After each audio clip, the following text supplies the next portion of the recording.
On est bon, voilà. Comme ça, vous savez, c'est enregistré. On a eu beaucoup de demandes. Et donc, du coup, on enregistre et ça sera après en ligne. Comme ça, vous l'êtes au courant. Donc, bonsoir à toutes, bonsoir à tous. Mon nom est Marc Cudon. Je suis enseignant ici à l'ULB, où je donne différents cours liés à l'innovation sociale, notamment un cours, et on a beaucoup d'étudiants de ce cours, qui est lié aux organisations et à l'éthique, et aussi un cours en finance durable. Donc, on est très content d'être ici. Je dis le on un peu, c'est pas un on majestatif, parce qu'en fait, cette séance est la première qui est le résultat d'un long travail. Ça fait des mois, presque 2 ans qu'on réfléchit à ce cycle de conférences sur qu'est-ce qu'une organisation modèle. L'intuition derrière, en fait, ça, c'est que notamment les étudiants, mais même plus largement la société, se posent beaucoup de questions sur l'évolution du monde de l'entreprise, des organisations. Qu'est-ce qu'elles vont devenir, comment est-ce qu'elles peuvent répondre à différents besoins, comment faire face à différents types de crises aussi, quel est le modèle qui est légitime, est-ce qu'il y a un modèle, est-ce qu'il y a plusieurs modèles, et donc on s'est dit à un moment aussi que ce serait bien d'aller aussi dans la proposition. On a tendance aussi beaucoup à critiquer, à voir tout ce qui ne va pas, et peut-être pas toujours se mouiller assez, salir les mains comme on dit en anglais, pour justement aboutir à des idées plus précises, des propositions aussi. Et donc c'est de là qu'est né ce cycle de conférences qu'on débute aujourd'hui. Il y en aura 4. La première a lieu donc aujourd'hui, il y en aura 2 au mois de novembre. Aujourd'hui, on va vraiment poser les bases. On met le mot modèle ici, donc l'idée c'était vraiment de se poser la question du coup qu'est-ce que c'est qu'un modèle. On va en parler aujourd'hui un petit peu plus tard aussi avec Luc de Brabander, et puis on va aussi parler de différents types d'organisations, et aujourd'hui vous allez voir avec Caroline Franks qu'on va parler d'un type d'organisation qui n'est peut-être pas le plus traditionnel ou que vous connaissez le plus, qui est en fait un hôpital, mais qui est un exemple assez emblématique des organisations qui combinent différentes finalité. La fois prochaine, début novembre, on va parler de la question de l'épuisement. Est-ce que les organisations sont-elles épuisées? Sont-elles épuisées d'un différent aspect? Un premier aspect en termes de ressources humaines, un deuxième aspect en termes d'innovation, aussi de capacité créative. On aura l'occasion d'avoir là 2 intervenants qui vont nous parler de ça. Christine Thiou, qui est la vice-présidente de l'Union wallonne des entreprises, qui est consultante RH et qui connaît très bien différents types d'organisations. Et puis, on aura aussi un académique qui vraiment réfléchit sur ça, Franck Aguerri, qui est professeur à l'École des mines de Paris et qui vient de publier un livre qui fait beaucoup de bruit, qui pose aussi la question de l'innovation, quel type d'innovation, de quoi on a besoin dans le futur. 2 semaines après, même moins, on aura la 3e conférence qui sera sur la gouvernance.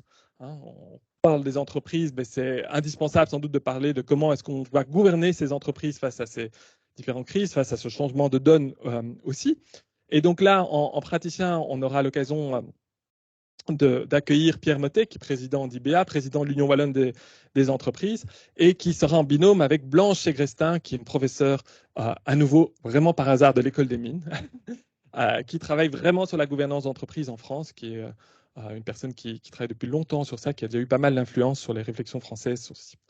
Et puis, last but not least, on va essayer de prendre une vision plus transversale pour finir. Et donc là, on sera en décembre, mi-décembre aussi, avec 2 vues qui sont peut-être des vues à la fois sectorielles. À nouveau, on s'était dit que c'était quand même important de parler de l'économie sociale. 12% des emplois en Belgique francophone, c'est pas rien, 12%. Et donc, on aura là en académique Timothée Duverger, qui est sans doute l'académique ou un des académiques qui porte le plus la voix de l'économie sociale ou qui réfléchit le plus sur ceci en France, qui nous viendra de Bordeaux spécialement pour cette conférence, et qui sera en binôme avec Estelle Keulemans, qui est la directrice de la FGTB, secrétaire générale de la FGTB Bruxelles.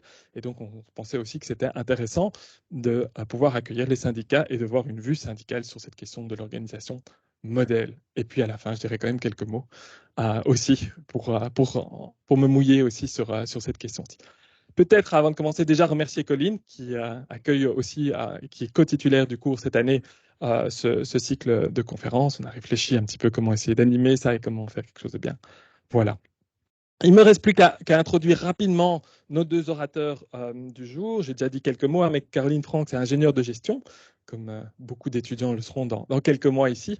Elle a aussi un master dans tout ce qui est healthcare, donc le secteur de la santé. J'espère que je ne dis pas trop de bêtises, je ne vais pas trop la regarder. Et puis, elle a commencé, en tout cas, elle a eu une carrière, je pense qu'elle a commencé par là dans le conseil. Et ensuite, elle s'est dirigée dans le secteur hospitalier, travaillé 6 ans aux cliniques de l'Europe, et elle est depuis un peu plus de 2 ans, directrice CEO du CHU Bruckmann. Et elle nous parlera sans doute un petit peu de l'hôpital du CHU de Bruckmann. Et donc, Caroline commencera pendant une demi-heure. Le choix qu'on a fait, c'est parler en fait d'abord ou partir du terrain, partir de la pratique, et puis après avoir l'académique ou le philosophe, la personne qui va penser. Et qui de mieux pour commencer ce cycle sur le modèle que Luc de Brabander, qui a vraiment inspiré aussi comme je disais, cette question du modèle. Donc Luc, il est à la fois ingénieur civil et licencié en philosophie. Il se présente aussi une philosophe d'entreprise et c'est ce qu'il est vraiment. Il a une longue carrière aussi, plus de 22 ans, partenaire dans une entreprise de stratégie. Et en parallèle à ceci, aussi une longue carrière universitaire d'enseignant dans différentes universités. Et il est auteur de nombreux livres que je vous recommande fortement pour aller plus loin après cette conférence. Voilà, c'est un bon début normalement. Et je vais laisser la parole à Caroline pour un premier exposé. Après Caroline, on aura Luc, puis on aura le temps pour des questions-réponses. On pousse les étudiants avec des noms de groupes. On a fait tout un dispositif pour qu'ils posent des questions. Et donc, je appellerai justement par groupe les étudiants. Et puis, on va ouvrir la salle aussi plus largement. On finira à 8 heures. Je vous promets qu'on finira à 8 heures. Je vais être attentif pour finir à 8 heures parce que c'est un peu sans fin. On aura 3 autres conférences, donc on pourra continuer après. Voilà, Caroline, je te donne mon micro. Merci beaucoup.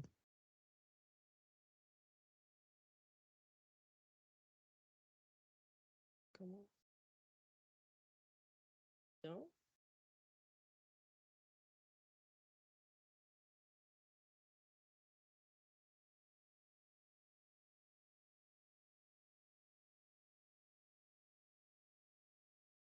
Merci, comme d'habitude.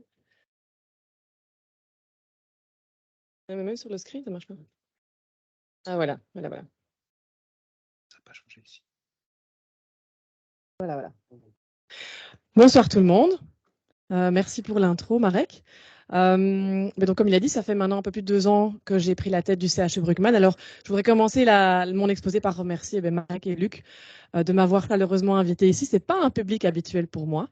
En général, j'ai plutôt des infirmières et des médecins et d'autres métiers dans la salle.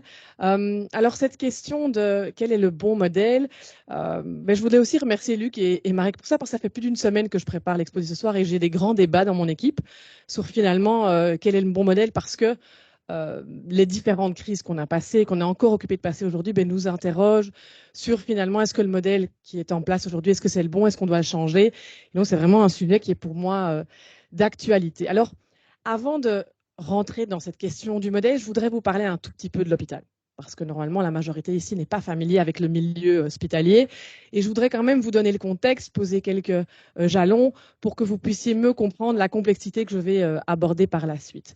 Alors, j'aime bien commencer par cette image-ci. Ça, c'est une vue aérienne d'une partie du site Horta à Bruckmann, où on voit quand même l'ancien, le moderne et l'atomium pas loin qui se projettent. On a un site qui vient de fêter ses 100 ans cette année, donc inauguré en 1923, la période des épidémies, et la création de pavillons, de sites hospitaliers pavillonnaires. On est quasiment le dernier actif en Europe.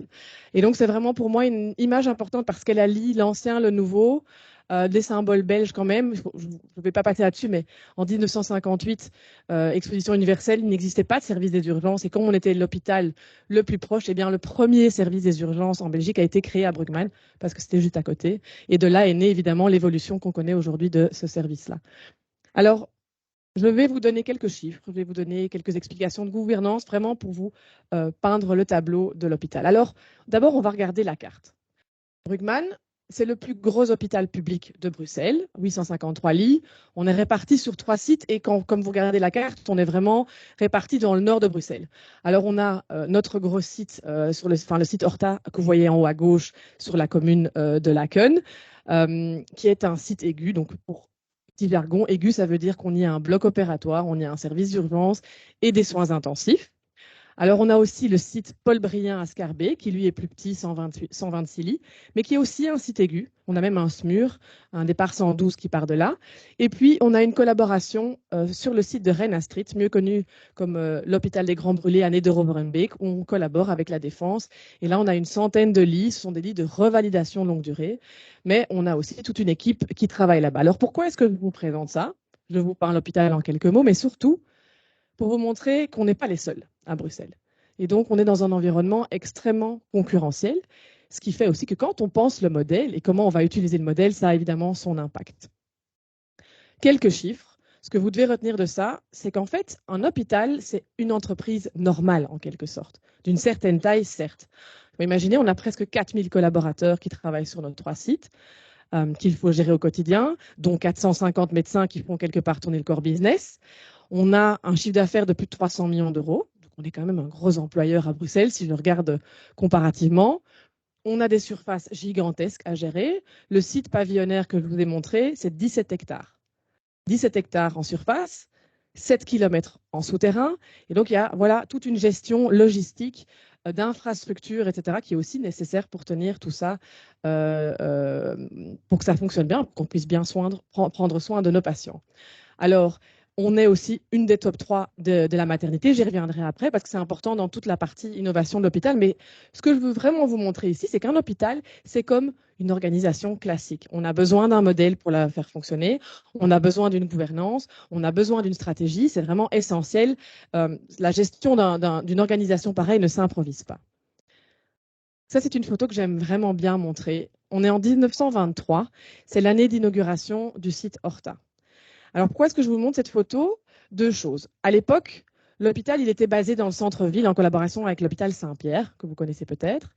Et il y avait une réelle opposition des médecins à aller déménager à la campagne. Vous voyez, on est au milieu des champs, 1923. Il n'y a quasi pas une maison en vue. Et donc, les médecins, et je vais y revenir, qui ont un pouvoir de blocage, quand même, quelque part dans l'organisation médicale, étaient complètement contre le projet. Alors, la ville de Bruxelles a forcé et les pouvoirs publics ont décidé de quand même construire le bâtiment. Alors l'hôpital, la construction de l'hôpital a été donnée à Victor Horta. Donc c'est un site, il faut imaginer, qui est classé. On ne peut pas toucher aux briques à l'extérieur, mais on peut toucher à l'intérieur. Donc c'est le vrai challenge aujourd'hui aussi, comment on amène la modernité dans ces vieilles briques, mais ces vieilles briques qui font vraiment la fierté de tous les gens qui y travaillent. Et donc ça, c'est l'image en 1923. Alors je vous laisse deviner, aujourd'hui, on est 100 ans plus tard et on est ancré finalement dans la ville avec une urbanisation extrême qui s'est faite en 100 ans, avec quand même un maintien du squelette du site. Comme je vous ai dit, les briques sont classées, on ne touche pas à la structure, mais évidemment, on a dû évoluer avec notre temps et donc il y a des parties qui ont été modernisées, que vous voyez ici sur l'écran. Mais donc, c'est un site qui a dû évoluer, qui doit être agile pour pouvoir continuer à prendre les patients en charge et de faire face aux défis de durabilité, aux défis d'accessibilité qu'on connaît aujourd'hui. On n'est pas un hôpital monobloc où on peut avoir toute une série d'initiatives au niveau énergétique, par exemple, mais on doit quand même faire face à ça aussi. Alors, c'est un hôpital pavillonnaire. Là, je vous ai montré le pavillon de médecine. Il est comme dans les images de 1923, sauf qu'à l'intérieur, ça a un autre look. Mais c'est aussi un défi important parce que dans notre modèle, dans l'utilisation qu'on fait du modèle, le fait qu'on ait tous des petits pavillons sur 17 hectares, ça implique clairement dans notre mode de gestion comment on fait fonctionner l'hôpital. Une autre image que j'aime beaucoup, c'est l'image du professeur Lani et de son équipe. Alors, je vous ai dit, on était dans le top 3 des maternités à Bruxelles, mais on a aussi surtout un hôpital qui est réputé mondialement pour la médecine fétale. Donc, on fait des interventions dans la fœtus des bébés. Et pas plus tard qu'il y a quelques semaines, on a fait la première intervention belge dans le fœtus, dans le cerveau d'un fœtus. Malheureusement, le bébé n'a pas survécu, mais c'était une première pour notre équipe. La première s'est tenue à Boston, la deuxième à Paris, et la première belge s'est tenue sur le site Horta à Bruckmann. Alors, pourquoi est-ce que je montre cette photo? Parce que notre modèle organisationnel doit permettre à l'institution de continuer à être un pionnier dans le développement de la médecine. On a connu quelques jalons très importants. Je vous ai montré l'Atomium en disant premier service des urgences, mais on a aussi été le premier hôpital belge où on a fait une transplantation cardiaque, la première transplantation rénale en Belgique. Donc, il y a un passif d'évolution de médecine très très fort. Ça fait partie de notre ADN. Et donc aujourd'hui, on veut encore permettre ça à nos médecins. Et ça, c'était une photo sur une intervention qui a été faite il y a quelques mois, mais de nouveau une intervention dans le cadre d'une étude et avec quelque chose de très avancé. Donc notre modèle, lui aussi, doit permettre à nos médecins, à nos infirmiers, à nos soignants et tous les autres métiers autour de continuer à innover dans le secteur pour que nos patients puissent être bien pris en charge. Alors en termes de gouvernance, aussi l'hôpital, en fait, vous allez me dire c'est comme une autre organisation. Oui, mais il y a une nuance et qui n'est pas peu importante. C'est on a un conseil d'administration, comme dans toute organisation. OK, dans l'hôpital public, ce sont des mandatés politiques, donc vous avez le reflet des élections communales. Donc mon conseil d'administration changera probablement en octobre 2024. Mais jusque-là, rien d'anormal. On a un comité de direction qui gère de manière opérationnelle l'hôpital, mais surtout, on a un conseil médical. Alors, le conseil médical, c'est un petit peu comme le syndicat des médecins. Ils ont le droit de dire, de pouvoir interagir sur une série de matières. Et c'est d'ailleurs décrit dans la loi. Donc, s'ils ont envie de s'opposer à un déménagement d'activité médicale d'un site A à un site B, ils ont le droit de dire stop. Et je suis, moi, en tant que fonctionnaire dirigeante, obligée de respecter cet avis-là. Donc, ils ont un pouvoir vraiment important dans l'organisation de l'hôpital. Et donc, c'est aussi essentiel que quand on a un modèle, qu'on les embarque avec nous dans toute la gestion de ce modèle et pourquoi il fonctionne comme ça. Et puis, il y a les syndicats, mais je veux dire, ils n'ont pas un choix de gouvernance au même sens que le conseil médical qui, lui, vraiment légalement a des matières qu'il peut bloquer dans l'hôpital. Alors, une dernière dia concernant Brugman, mais elle est importante parce qu'il y a aussi l'écosystème dans lequel on évolue. Je vous ai montré la carte pour vous dire qu'il y a quand même beaucoup de sites hospitaliers sur Bruxelles, mais en plus, Brugman fait partie du réseau des hôpitaux publics à Bruxelles. Et donc, on a le même, tous les hôpitaux publics, on a le même actionnaire qui est la ville de Bruxelles. Et donc, on travaille ensemble. Alors, moi, je vous ai présenté ici le site Horta à Jette. C'est notre plus gros site. Et là, en fait, moi, quand je dois prendre des décisions, je dois travailler avec 2 hôpitaux. Je dois travailler avec l'hôpital des enfants Reine-Fabiola, qui est sur le même campus, mais qui a une entité juridique différente et qui a une équipe de gestion différente. Et en même temps, je travaille avec l'équipe du CTR, qui est le centre de Traumato-Reva, qui est aussi sur le même campus. Mais lui, le pouvoir organisateur, c'est l'hôpital Erasme. Et donc, ça me fait quand même pas mal de partenaires pour des collaborations. Donc, on a un pôle mère-enfant. Les mamans accouchent chez nous, mais les enfants vont en pédiatrie après à l'hôpital des enfants. Donc, on a des collaborations très fortes et qui viennent donner une dimension de complexité. On a le site Paul Brien-Scarbier, lui, il est tout seul, heureusement. Mais par contre, la Rena Street, là, c'est une autre affaire. Quand je dois négocier, faire des changements, c'est avec la défense. Donc, c'est directement avec le ministère qu'il faut aller discuter et voir ce qu'on peut mettre en place. Et alors, last but not least, mais on a décidé, pour des raisons historiques que je ne vais pas élaborer ici, mais de garder un service de ressources humaines commun avec l'hôpital Saint-Pierre. Donc ça, c'est juste l'écosystème dans lequel, même si on a un modèle qui est efficace et qui fonctionne, et on y reviendra après, juste donne la complexité de l'environnement dans lequel on doit évoluer. Alors vous allez me dire, bon, ok, vous avez un chiffre d'affaires, un certain nombre d'employés, vous avez une série de défis auxquels vous devez faire face, vous avez un conseil d'administration, mais pourquoi finalement gérer un hôpital, c'est si compliqué? Pourquoi le modèle est en fait si particulier? Alors on va faire un petit jeu ensemble. Je vais vous montrer 3 images et je vais vous demander de me dire ce que c'est et quel est le point commun. Qu'est-ce que vous voyez sur la première slide? Un hôtel, un grand hôtel. Hein? Un grand hôtel. Deuxième dia, qu'est-ce que vous voyez? Un supermarché, aussi un grand supermarché, pas le petit supermarché du coin, d'accord? Troisième dia, service d'urgence, ok.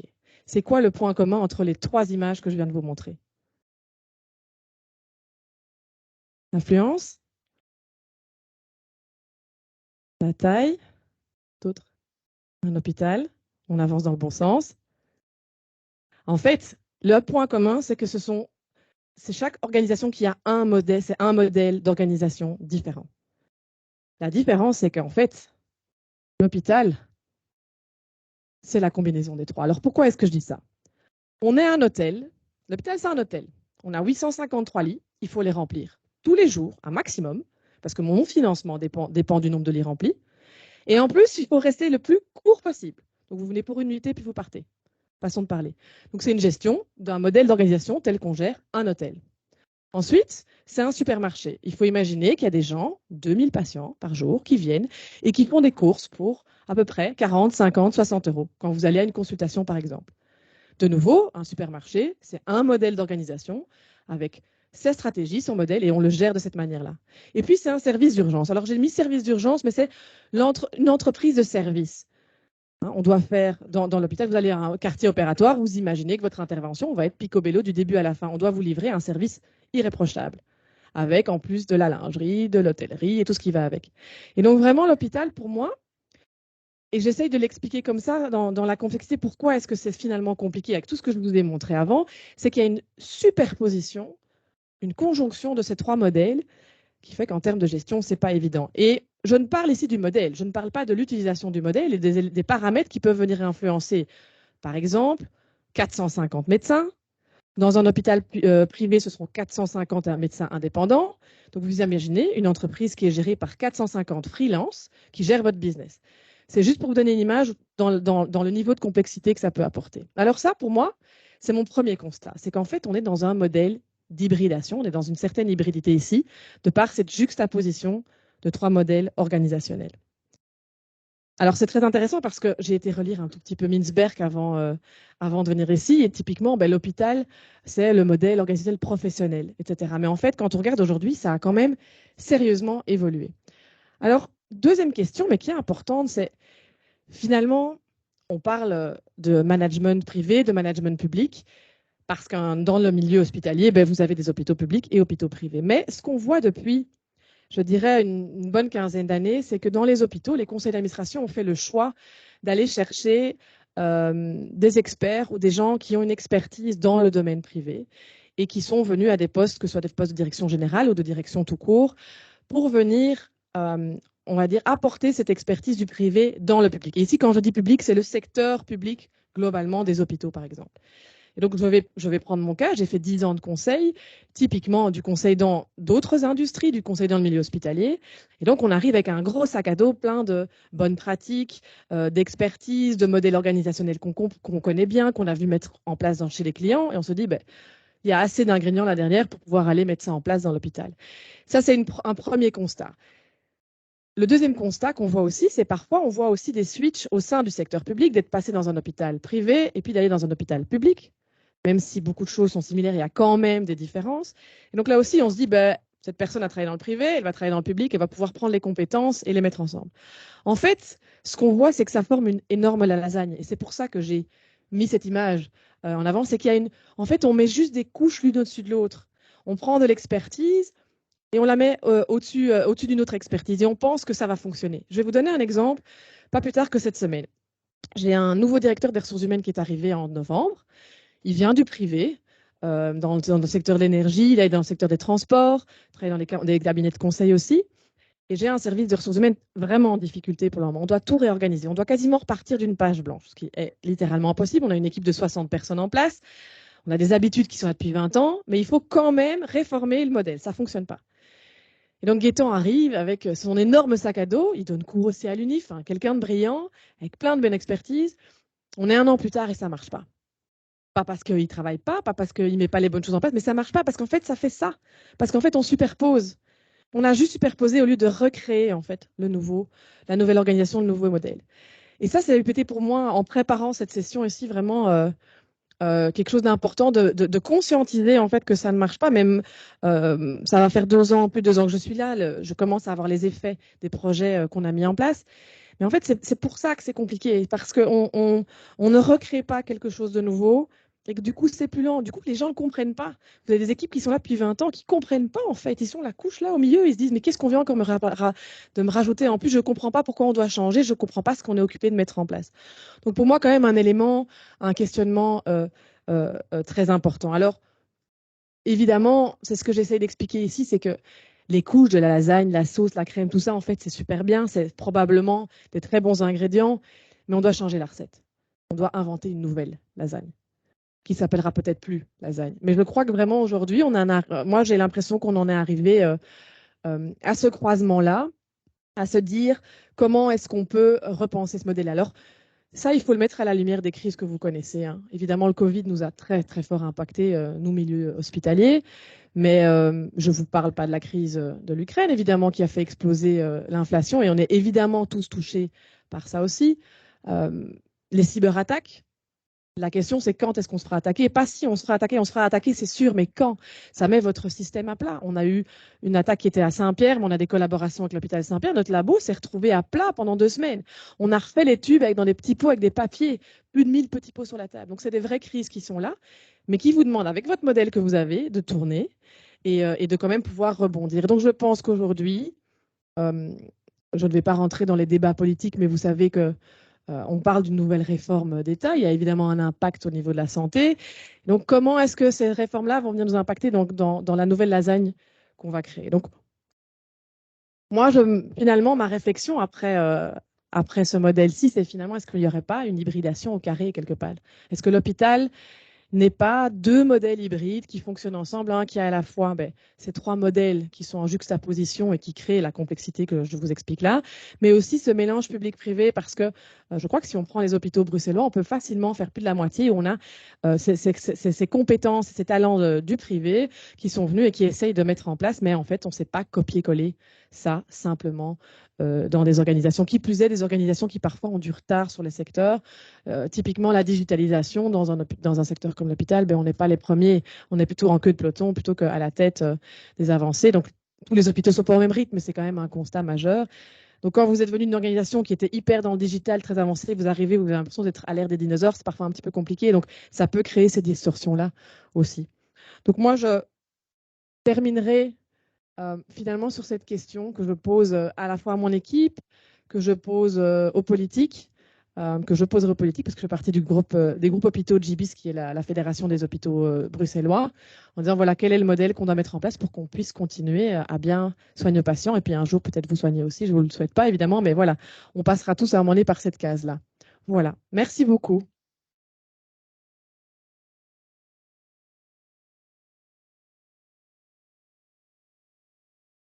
Merci beaucoup, Caroline. Alors, on va donner directement la parole à Luc. On va éteindre l'écran. Je vais éteindre l'écran. On va éteindre l'écran pour Luc. Et voilà. On va monter le tableau.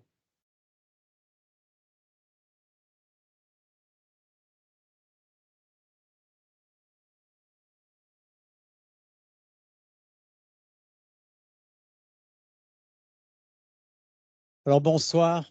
Je ne crois pas qu'il était possible de mieux commencer le cycle par l'exposé qu'on vient d'avoir. Disons, dans mes yeux, c'était brillantissime. Ça pose tellement bien le problème et en plus, c'est un début de cycle, donc je crois qu'avec un départ pareil, ce cycle est très, très prometteur. Et moi, je vais réagir à chaud à toute une série de choses que Caroline a dites. Pas tout à fait surpris parce qu'on a quand même un peu préparé ensemble. Et je vais couvrir essentiellement 2 mots, bien sûr, le mot modèle et le mot hybride. Ce sont les mots clés de l'exposé. Le philosophe, qu'est-ce qu'il a comme métier? De clarifier. On m'a toujours demandé qu'est-ce que tu fais dans les entreprises, pourquoi. Et finalement, notre valeur, c'est la clarification. Quand Descartes dit les idées claires et distinctes, moi je me disais quand j'ai lu ça, évidemment, mais en fait non. C'est exactement le métier. Le but que moi je poursuis dans mon métier, c'est que vous sortiez tout à l'heure avec des idées un petit peu plus claires que quand vous êtes entré. Et donc, tout va tourner autour de 2 mots, modèle et hybride, ça c'est vraiment sans surprise. Et nous attaquons par les mots. Donc, quand j'étais ingénieur, j'utilisais des chiffres. Pourquoi j'ai changé de métier? Eh bien, parce que moi, j'étais dans une banque, j'étais patron de la bourse, j'étais patron de la comptabilité dans une banque, etc. Et j'aimais bien, j'aimais bien. C'était la première partie de ma vie et je me suis rendu compte au fil du temps que finalement, les vraies questions, les questions difficiles, etc., n'étaient ni chiffrées ni chiffrables. Et être rigoureux quand il y a des chiffres, c'est pas trop difficile. Si on dit 34, il n'y a pas beaucoup de malentendus possibles. Et 38, c'est plus, tout le monde est d'accord. Mais dans 3/4 des sujets que Caroline a présentés, il n'y a pas vraiment de chiffres. La lasagne, bon, vous mesurez comment la qualité de la lasagne? Bon, et donc, j'ai fait la philo pourquoi? Pour être rigoureux quand il n'y a pas de chiffres. Et c'est vraiment le métier que je veux faire. Et donc, nous attaquons par les mots. Et on va commencer par attaquer, par le premier mot, bien sûr, le mot modèle. Quand j'étais enfant, ma grand-mère, elle habitait à Gand, elle découpait, elle aimait beaucoup la couture, et elle découpait dans des journaux des espèces de schémas, bien sûr, et elle appelait ça des patrons, des patrons. Et je me souviens me dire, Luc, donne-moi un peu mon patron. J'avais 8 ou 9 ans. Et donc, à l'époque, patron et modèle, c'est un peu la même chose. Alors, Marek, je trouvais que comme entame, Les modèles patrons, est-ce que les modèles devraient être patrons? Les patrons devraient être des modèles? Voilà, c'est pour à recycler. Et donc, d'ailleurs, en flamand, patron, ça veut encore dire, et denkpatroon, c'est un modèle mental. Hein, donc, pattern en anglais, ça vient de ça aussi. Et donc, c'est une longue histoire, le mot modèle. Alors, en gros, il y a 3 étapes. Dans un premier temps, le modèle, c'est la chose qu'on essaye d'imiter. Donc, l'artiste, il a quelqu'un, un top modèle, etc. C'est l'envie d'imiter. Et ça va jusqu'à l'absurde, hein, parce que quand on dit, lui, c'est un modèle de vulgarité, ça veut dire quoi? Donc, hein, on voit bien un petit peu le truc bizarre. Dans un deuxième temps, le modèle a commencé à signifier une catégorie. Par exemple, vous voulez acheter un rasoir ou alors on dit attendez un peu, le nouveau modèle va sortir. Donc la nouvelle catégorie. Bon. Et ça aussi, ça va jusqu'à l'absurde parce qu'on dit parfois le modèle est démodé. Mais alors on dit mais qu'est-ce que la mode, etc. En fait, ces 2 premiers sens, bon, ils sont importants, mais ils ne sont pas dominants. Le 3e sens, ça c'est le sens qui va bien sûr nous accompagner probablement pendant les 4, c'est le modèle comme schéma. Le modèle comme schéma, comme simplification, comme bon, voilà. Et c'est de ça, bien sûr, qu'on va parler. Alors, qu'est-ce qu'un modèle? Je parle bien de la 3e, ni l'imitation, ni la catégorie. Je reviendrai aux catégories tout à l'heure quand je parlerai d'hybridation. Un modèle, en fait, c'est une construction de l'esprit. On va commencer par ça. Un modèle, ça n'existe pas. Vous ne pouvez pas rentrer dans un magasin, je voudrais acheter un modèle, s'il vous plaît. Non, non, ça n'existe pas. Le modèle est une construction de l'esprit. Et ça veut déjà dire beaucoup de choses. Hein. Donc, ça veut dire qu'il y a une forme de subjectivité parce qu'on n'a pas les mêmes esprits. Et donc, il n'y a pas de modèle absolu. Donc, on voit bien. Et vous verrez tout à l'heure, tout modèle est nécessairement une hypothèse. Bon, je fais l'annonce, mais je vais revenir là-dessus. C'est une construction de l'esprit. Bon. Mais elle a bien sûr des caractéristiques. La première, c'est qu'elle a un but. Elle a un but. On ne fait pas. Bon, il y en a d'autres, des constructions de l'esprit pour des jeux, etc., mais elle a un but. Elle a aussi une cible. On peut très, très bien avoir 2 modèles différents de la même chose. Ils sont différents parce que ce n'est pas pour les mêmes personnes. Vous connaissez l'expression « ceci n'est pas une pipe hein. ». Donc, Anguien n'est pas loin de Lessines où Magritte est née. Et donc, ceci n'est pas une pipe, c'est l'image d'une pipe, le schéma d'une pipe, tout ce que vous voulez d'une pipe, mais ce n'est pas une pipe. Bon, eh bien, alors on peut dire la carte n'est pas le territoire. La carte, c'est aussi, d'une certaine manière, une modélisation du territoire. Mais par exemple, en France, si vous aimez le vélo, vous pouvez acheter la carte de France pour les cyclistes. Vous aimez le vin, la carte de France pour les amateurs de vin ou pour les pèlerins de Compostelle. Ce sont toujours des cartes différentes, donc des modèles différents de la même chose, puisque c'est la France, mais il y a un but. Le but est le même pour tous les 3, les aider, ou les informer, ou les guider. Mais comme ils sont différents, le vin, le pèlerin et le cycliste, les cartes ne seront pas la même. Et donc, un modèle est une construction de l'esprit qui a un but, qui a une cible, qu'il veut être utile, Et ça, c'est important, non seulement utile, mais aussi utilisable. Et aussi, je rajouterais, qui respecte les structures. C'est un peu plus compliqué, mais si vous voulez faire un modèle de maison, vous ne pouvez pas mettre une pièce de la maison qui, dans la réalité, est dans la maison, dans le modèle en dehors de la maison, y compris dans un hôpital. Vous voyez ce que... Et donc, on a assez pour définir ce que c'est un modèle. C'est une construction de l'esprit qui a un but, qui a une cible, qui veut être utile et qui respecte les structures. Avec ça, on peut déjà avancer.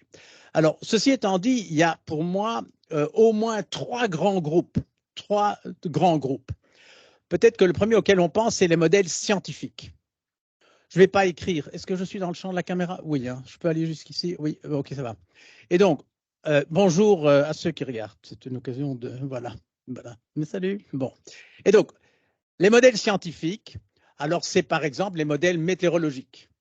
C'est le modèle, enfin il y en a énormément, la simulation astronomique, etc. Et là, il y en a 2. Il y en a qui sont parfois utilisés pour prévoir, hein, on fait des simulations. Il y en a qui renoncent, par exemple Darwin. Darwin, c'est un modèle scientifique qui n'a aucune ambition de prévoir. Vous avez beau, il a raison, on a bien compris le passé, mais ce n'est pas parce qu'on a compris le passé et que le modèle est utile, parce que j'insiste, aucun modèle n'est vrai. Par définition, et je vais insister tout à l'heure, Darwin est utile, mais pas pour prévoir. Vous avez beau avoir Darwin sous la main, vous ne pouvez pas dire quelle espèce va disparaître, etc. Donc, dans les modèles scientifiques, il y a de tout. Il y a de tout. Il y a les modèles mathématiques, enfin, il y en a tout. Ça, c'est un premier grand groupe qui ne nous concerne pas trop aujourd'hui. Il y a un deuxième grand groupe qui ne nous concerne pas tellement non plus, ce sont les modèles mentaux. Les modèles mentaux. Et là-dedans, j'ai un peu regardé la littérature, on met des tas de choses. On met des tas de choses, les biais cognitifs, hein, vous voyez, tous ces trucs dont on parle beaucoup aujourd'hui, les modèles mentaux. Je ne suis pas du tout expert et donc je ne vais pas trop en parler, mais c'est un grand groupe. C'est quand même un, disons, peut-être un petit test. Comme j'ai un peu de temps, je vais le faire avec vous. Moi, j'ai beaucoup pratiqué la créativité, ça a été mon métier pendant 30 ans. Et par exemple, pour le cerveau, il y a au moins, je crois, une cinquantaine de modèles assez courants. Au moins une cinquantaine. J'ai plusieurs livres à la maison. Je vais vous en présenter 3. Mais très simple parce qu'on n'a pas trop de temps. Il y a le premier modèle qui est gauche-droite. Qui connaît le cerveau gauche, cerveau droit?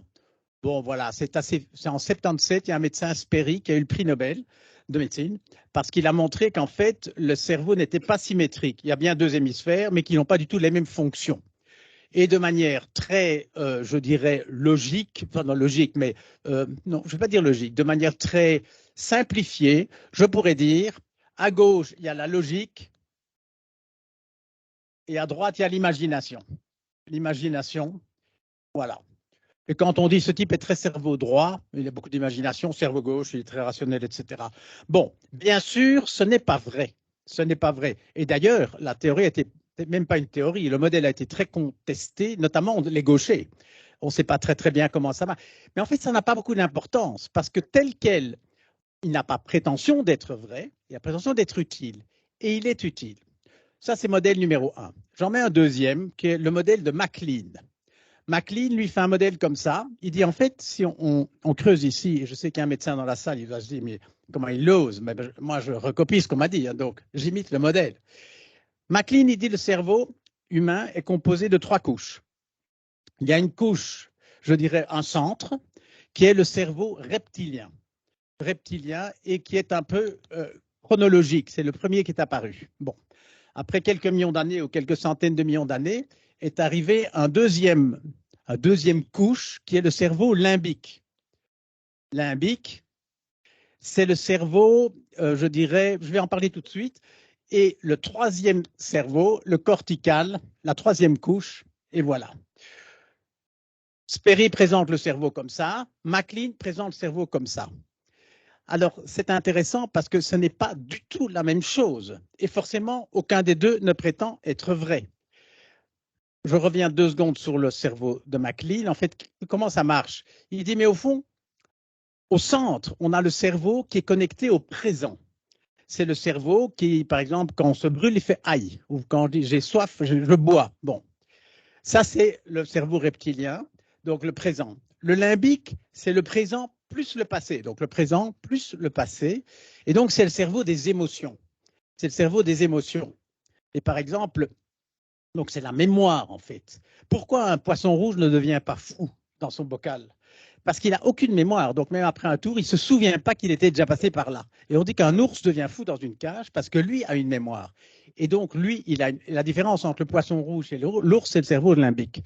Nous avons un troisième cerveau qui est en plus capable de penser le futur.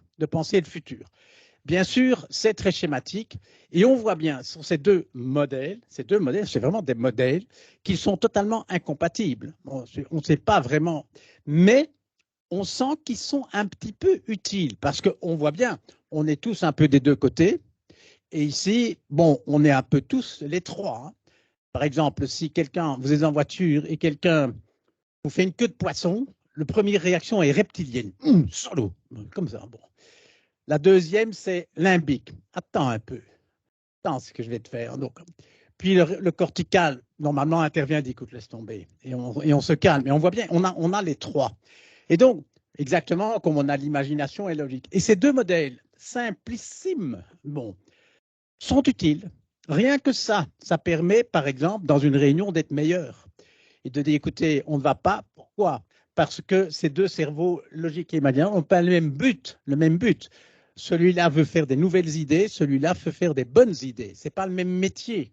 Et donc, il y a moyen, rien qu'en organisant une réunion, d'être plus utile en utilisant le modèle.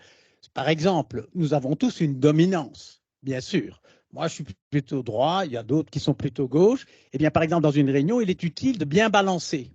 Une réunion avec rien que des cerveaux droits, c'est un peu en danger, parce que, bon, rien que des cerveaux gauches, un peu en danger, mais un autre type de danger. Et donc, rien que ça, c'est déjà utile. Idem ici, idem ici. Et pour montrer comment ça marche, il y a un jour un gars qui s'est dit, il s'appelait, lui, Herman. Il dit, moi, je vais combiner les deux. Je vais combiner les deux. Et qu'est-ce qu'il a fait? Il a fait une matrice. Bon, c'est un consultant, hein, donc voilà, bon. Et il a dit, je vais mettre gauche-droite ici, gauche-droite là, et je vais mettre limbique ici et cortical là. Donc, limbique, je laisse tomber le reptilien, je mets le limbique ici, le cortical ici, droite et gauche. Et c'est un modèle à 4 cadrans. Toujours le même cerveau, hein, je parle bien de la même chose. Et le modèle de Herman a été énormément utilisé, notamment chez General Electric. C'est devenu, d'ailleurs, je crois même qu'il travaillait là. Et donc, c'est un modèle à 4 cadrans. Et c'est rigolo, à 2 morceaux, 3 morceaux, 4 morceaux, parce qu'il a laissé tomber là. Et donc, juste pour voir si vous êtes avec moi, sur le modèle à 4 cadrans, on va essayer de voir, donnez-moi, de tous les loisirs possibles, donnez-moi un exemple des 4 cadrans. Tous les loisirs possibles. Tous les loisirs. Donnez-moi un exemple par case. J'en veux 4, un pour chaque case. Un loisir, toutes catégories confondues. Les échecs, c'est où? Absolument. Les échecs sont ici. Les échecs, et donc le jeu d'échecs, d'ailleurs tous les jeux, le bridge, enfin tous ces machins-là, c'est bien sûr cortical et c'est bien sûr cerveau gauche. J'en voudrais 3 autres. Pardon? La musique, c'est tellement vaste. Est-ce que vous voulez composer, chanter, jouer, diriger? Bon, qui a dit musique? Voilà, plus précis. Jouer de la musique, à mon avis, c'est là. À mon avis, c'est là. Par contre, composer, bon, c'est la musique est ici. D'accord? J'ai fait ce petit exercice des dizaines de fois. Quasi toujours, c'est dans cet ordre-là. J'ai d'abord là, puis j'ai là. Et ça met un peu plus de temps ici, donc j'attends. Donnez-moi un exemple ici. Je parle bien des loisirs. Donc, on va peut-être commencer par celui-là. Donc, c'est un loisir très cerveau gauche, hein, logique, tac, tac, tac, tac, mais un peu dingue quand même, d'être à ce point-là logique. Bon. Mais par exemple, la philatélie ou l'aéromodélisme. Moi, j'ai près de chez moi où j'habite, il y a des gens qui font de l'aéromodélisme. C'est assez extraordinaire. Donc, ils font des avions, d'ailleurs des modèles réduits. Ça, c'est rigolo, hein, le modèle réduit. C'est quand le modèle est plus important que la chose imitée. Donc, c'est bon. Et en fait, je les observe. En gros, c'est 10% on vole, 90% on répare. Bon, parce qu'un petit autocollant qui s'est défait, une petite ficelle, etc. Bon, eh bien, ils sont là. On va mettre les aéromodélismes ici. L'aéromodélisme, c'est typiquement, c'est cortical. Hein, c'est cerveau gauche, mais c'est pas cortical, c'est limbique. Et j'en mets ici tout ce qui est science-fiction. La science-fiction, tous ces trucs un petit peu, bon, voilà, on va pas insister. Mais donc, vous avez devant vous 3 modèles avec les caractéristiques que j'ai présentées, qui respectent ce que j'ai dit tout à l'heure. C'est des simplifications, des réductions, qui rappellent structure, etc. Mais qui sont en fait totalement incompatibles. Totalement incompatibles. Et donc, qu'est-ce que c'est? Et la grande question que je vais poser à Caroline tout à l'heure, mais c'est déjà, pourquoi met-elle modèle au singulier? Hein? Est-ce qu'on cherche le modèle ou les modèles? Et personnellement, moi je crois, et surtout à l'avoir entendu ceci, peut-être que le S va être utile. Mais c'est pas grave, c'est pas grave. Ici, j'ai 3 modèles, bon, qui sont très très différents. Mais le cerveau est tellement compliqué. On voit bien ce que c'est un modèle. C'est une complexité. Le modèle, c'est comme un spot. C'est comme un spot qui éclaire la complexité. Et si j'utilise ce modèle-là, je vois certaines caractéristiques. J'utilise celui-là, j'en vois d'autres. J'utilise celui-là, j'en vois d'autres. Et donc, il y a, je crois, une cinquantaine de modèles comme ça. Hein. Bon, il y a aussi le modèle de Freud. Alors, je ne vais pas m'avantager. Bon, c'est le ça, le moi, le surmoi. Et par exemple, le ça, le moi, le surmoi, c'est pas tout à fait la même chose. Donc, ils sont incompatibles, mais ils sont tous utiles. Ils sont tous utiles. Et je crois que la discussion que moi j'encouragerais pour répondre au cycle, hein, le but, quel est le modèle, je voudrais un petit peu poser la question, faut-il un S ou une S, je ne sais pas comment je dois dire. Peut-être que la gestion de la complexité nécessite plusieurs modèles en fonction, bien sûr, de la personne qui l'utilise, qu'il veut, le but, etc., etc. Voilà. Ça, c'est une première partie. Voilà, je ne vais pas briller trop de temps de parole. Maintenant, comment les construit-on? Parce que ceci, c'est 3 exemples. C'est vraiment un exemple, j'aurais pu vous donner un cours de comptabilité. Qu'est-ce que c'est la comptabilité? C'est un modèle. Vous divisez une complexité, cette fois-ci financière, en actif, en passif, en long terme, en moyen terme, en mobilisé, immobilisé, etc. C'est exactement la même chose. Mais bon, je trouve plus rigolo de parler du cerveau que de la compta, donc voilà, je fais ça. Et donc, ce qui est utile de voir, c'est comment les modèles arrivent à l'esprit. J'ai dit tout à l'heure, un modèle est une construction mentale. Bon, comment ça se passe? Mais en fait, je vais faire peut-être le schéma. Il est dans le champ, celui-là. Oui, encore? Oui, super. Et donc, la construction des modèles, c'est un jeu. Moi, je trouve que c'est un jeu de construire des modèles. Et comment c'est le jeu? Eh bien, d'un côté, il y a la complexité de la réalité.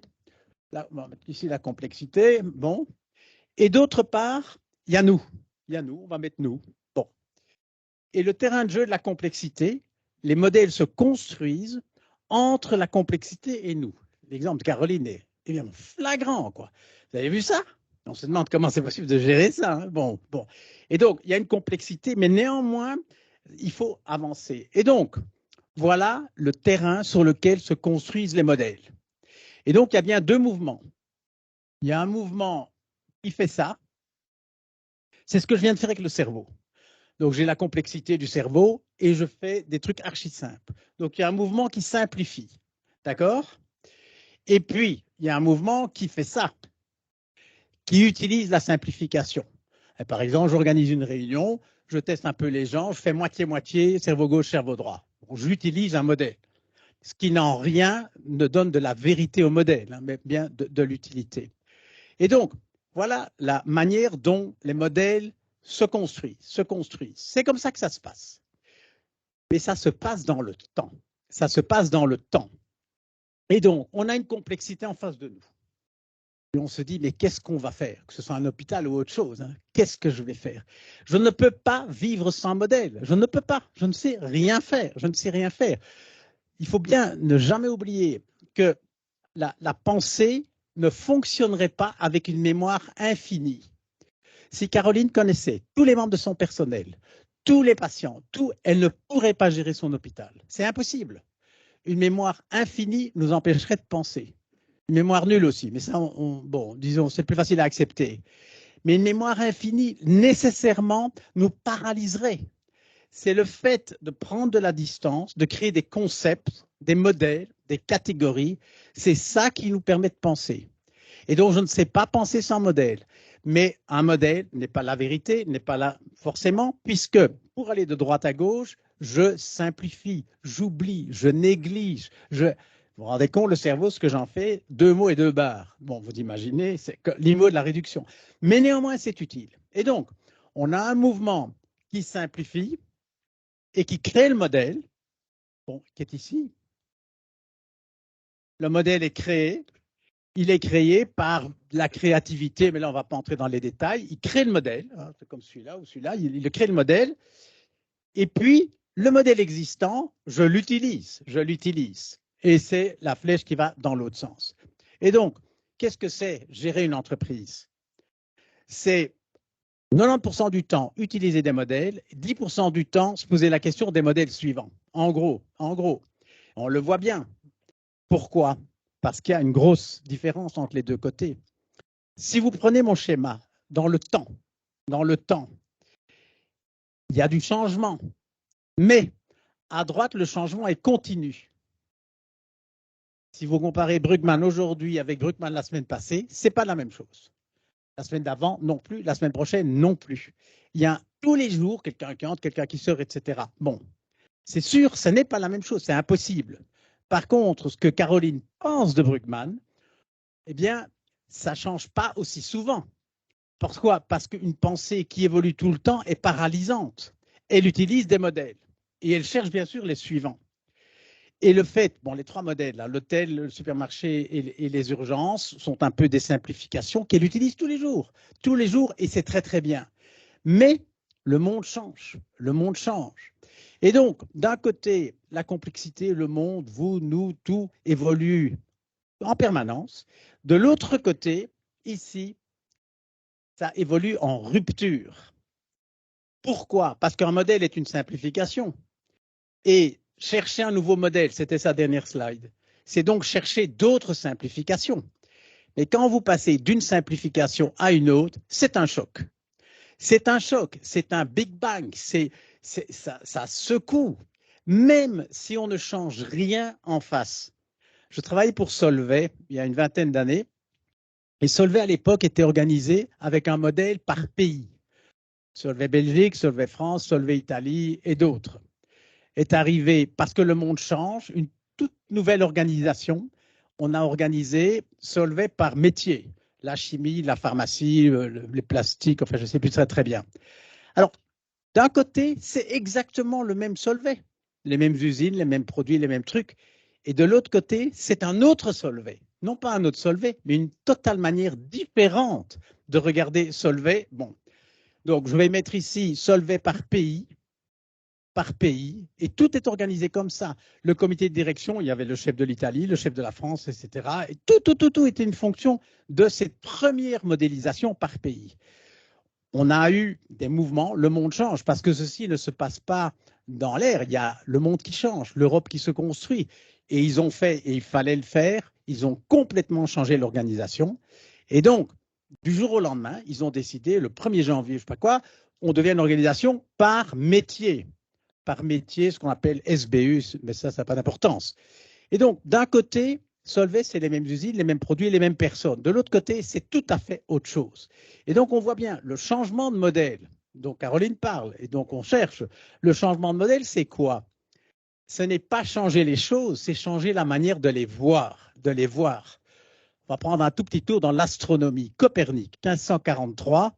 Bon, il publie un bouquin en disant, voilà, en gros, on se plante depuis des milliers d'années. Ce n'est pas la Terre, c'est le Soleil qui est au milieu. C'est vraiment un Big Bang de notre histoire. Par contre, le système solaire est aujourd'hui exactement comme avant Copernic. Aucun impact, rien du tout. Le changement de modèle, alors là, passer de la Terre au centre à héliocentrique, le Soleil au centre, c'est un Big Bang dans notre histoire. Mais si vous allez sur la planète Mars, demandez à... Vous connaissez Copernic? Je m'ai entendu. Non, ça ne fait pas partie de l'histoire de Mars, de la nôtre. Et donc, on peut avoir un changement de modèle. Ce dont on parle dans le cas précis de Brugman, c'est un Big Bang dans la tête qui, en fait, autant T ne change rien. C'est une autre manière de voir, comme Solvay, qui le 2 janvier était exactement comme le 30 décembre, mais on regardait différemment. Et évidemment, dans un deuxième temps, quand on est passé des produits au métier, dans un deuxième temps, on commence à changer. D'abord, on dit au patron des pays, écoutez, on est désolé, mais vous étiez patron de la France avec un beau bureau, il est bon, mais non plus. Et donc, alors là, ça, c'est le management. Et donc, vous voyez bien ce que je veux dire.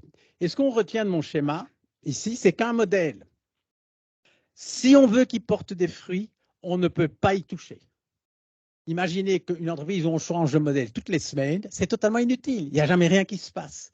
Pourquoi un modèle est utile? C'est parce qu'on n'y touche pas. C'est parce qu'on n'y touche pas et qu'on a le courage de ne pas y toucher.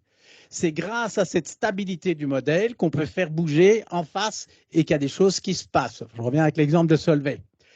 Un modèle, donc, ne porte des fruits que si on n'y touche pas. D'accord? Par contre, le monde évolue. Ben oui, forcément. Et qu'est-ce qui se passe? Inévitablement, un jour ou l'autre, il faut un autre modèle ou des autres modèles, on ne va pas ouvrir la question. Il faut, parce que ce qui a été décidé ici, qui était je ne sais pas quand par les pays, qui était probablement le meilleur modèle possible à l'époque, dans un monde totalement différent, on parle de digital, etc., eh bien voilà, on n'a pas le choix. La question n'est pas je dirais oui ou non, on change de modèle. Non, il faut. La question, c'est est-ce que moi je décide ou on va décider à ma place? C'est ça la vraie question. Caroline a parlé un peu de la concurrence, vous avez vu sur son truc. Et donc, forcément, le choix n'est pas changer ou ne pas changer de modèle. Non, changerons de modèle. La question, c'est est-ce que je choisis? Est-ce que je le construis moi-même? Est-ce que je le fais? Ou bien je le prends dans la figure. Hein. C'est ça qui se passe. Et malheureusement, l'option 2, elle n'est pas terrible. Hein. Elle n'est pas terrible et je la déconseille. Et donc, en fait, est-ce que c'est clair? Parce que je sens que je vais très, très vite, mais tout est là. La pertinence d'un modèle, son utilité n'est possible que si on n'y touche pas, dans un monde qui bouge. Et donc, nécessairement, les modèles sont tous les jours un peu moins utiles, puisqu'ils sont, le seul critère, c'est l'utilité. Et on voit bien ce qui se passe. Il y a un retard à l'allumage, parce que le modèle il est à la traîne. Il est à la traîne, mais je ne peux pas y toucher, sinon rien qui se passe. Donc, qu'est-ce que c'est le management pour moi? Dans une entreprise parfaite, où tout le monde travaille bien, le CEO a 2 points à son ordre du jour.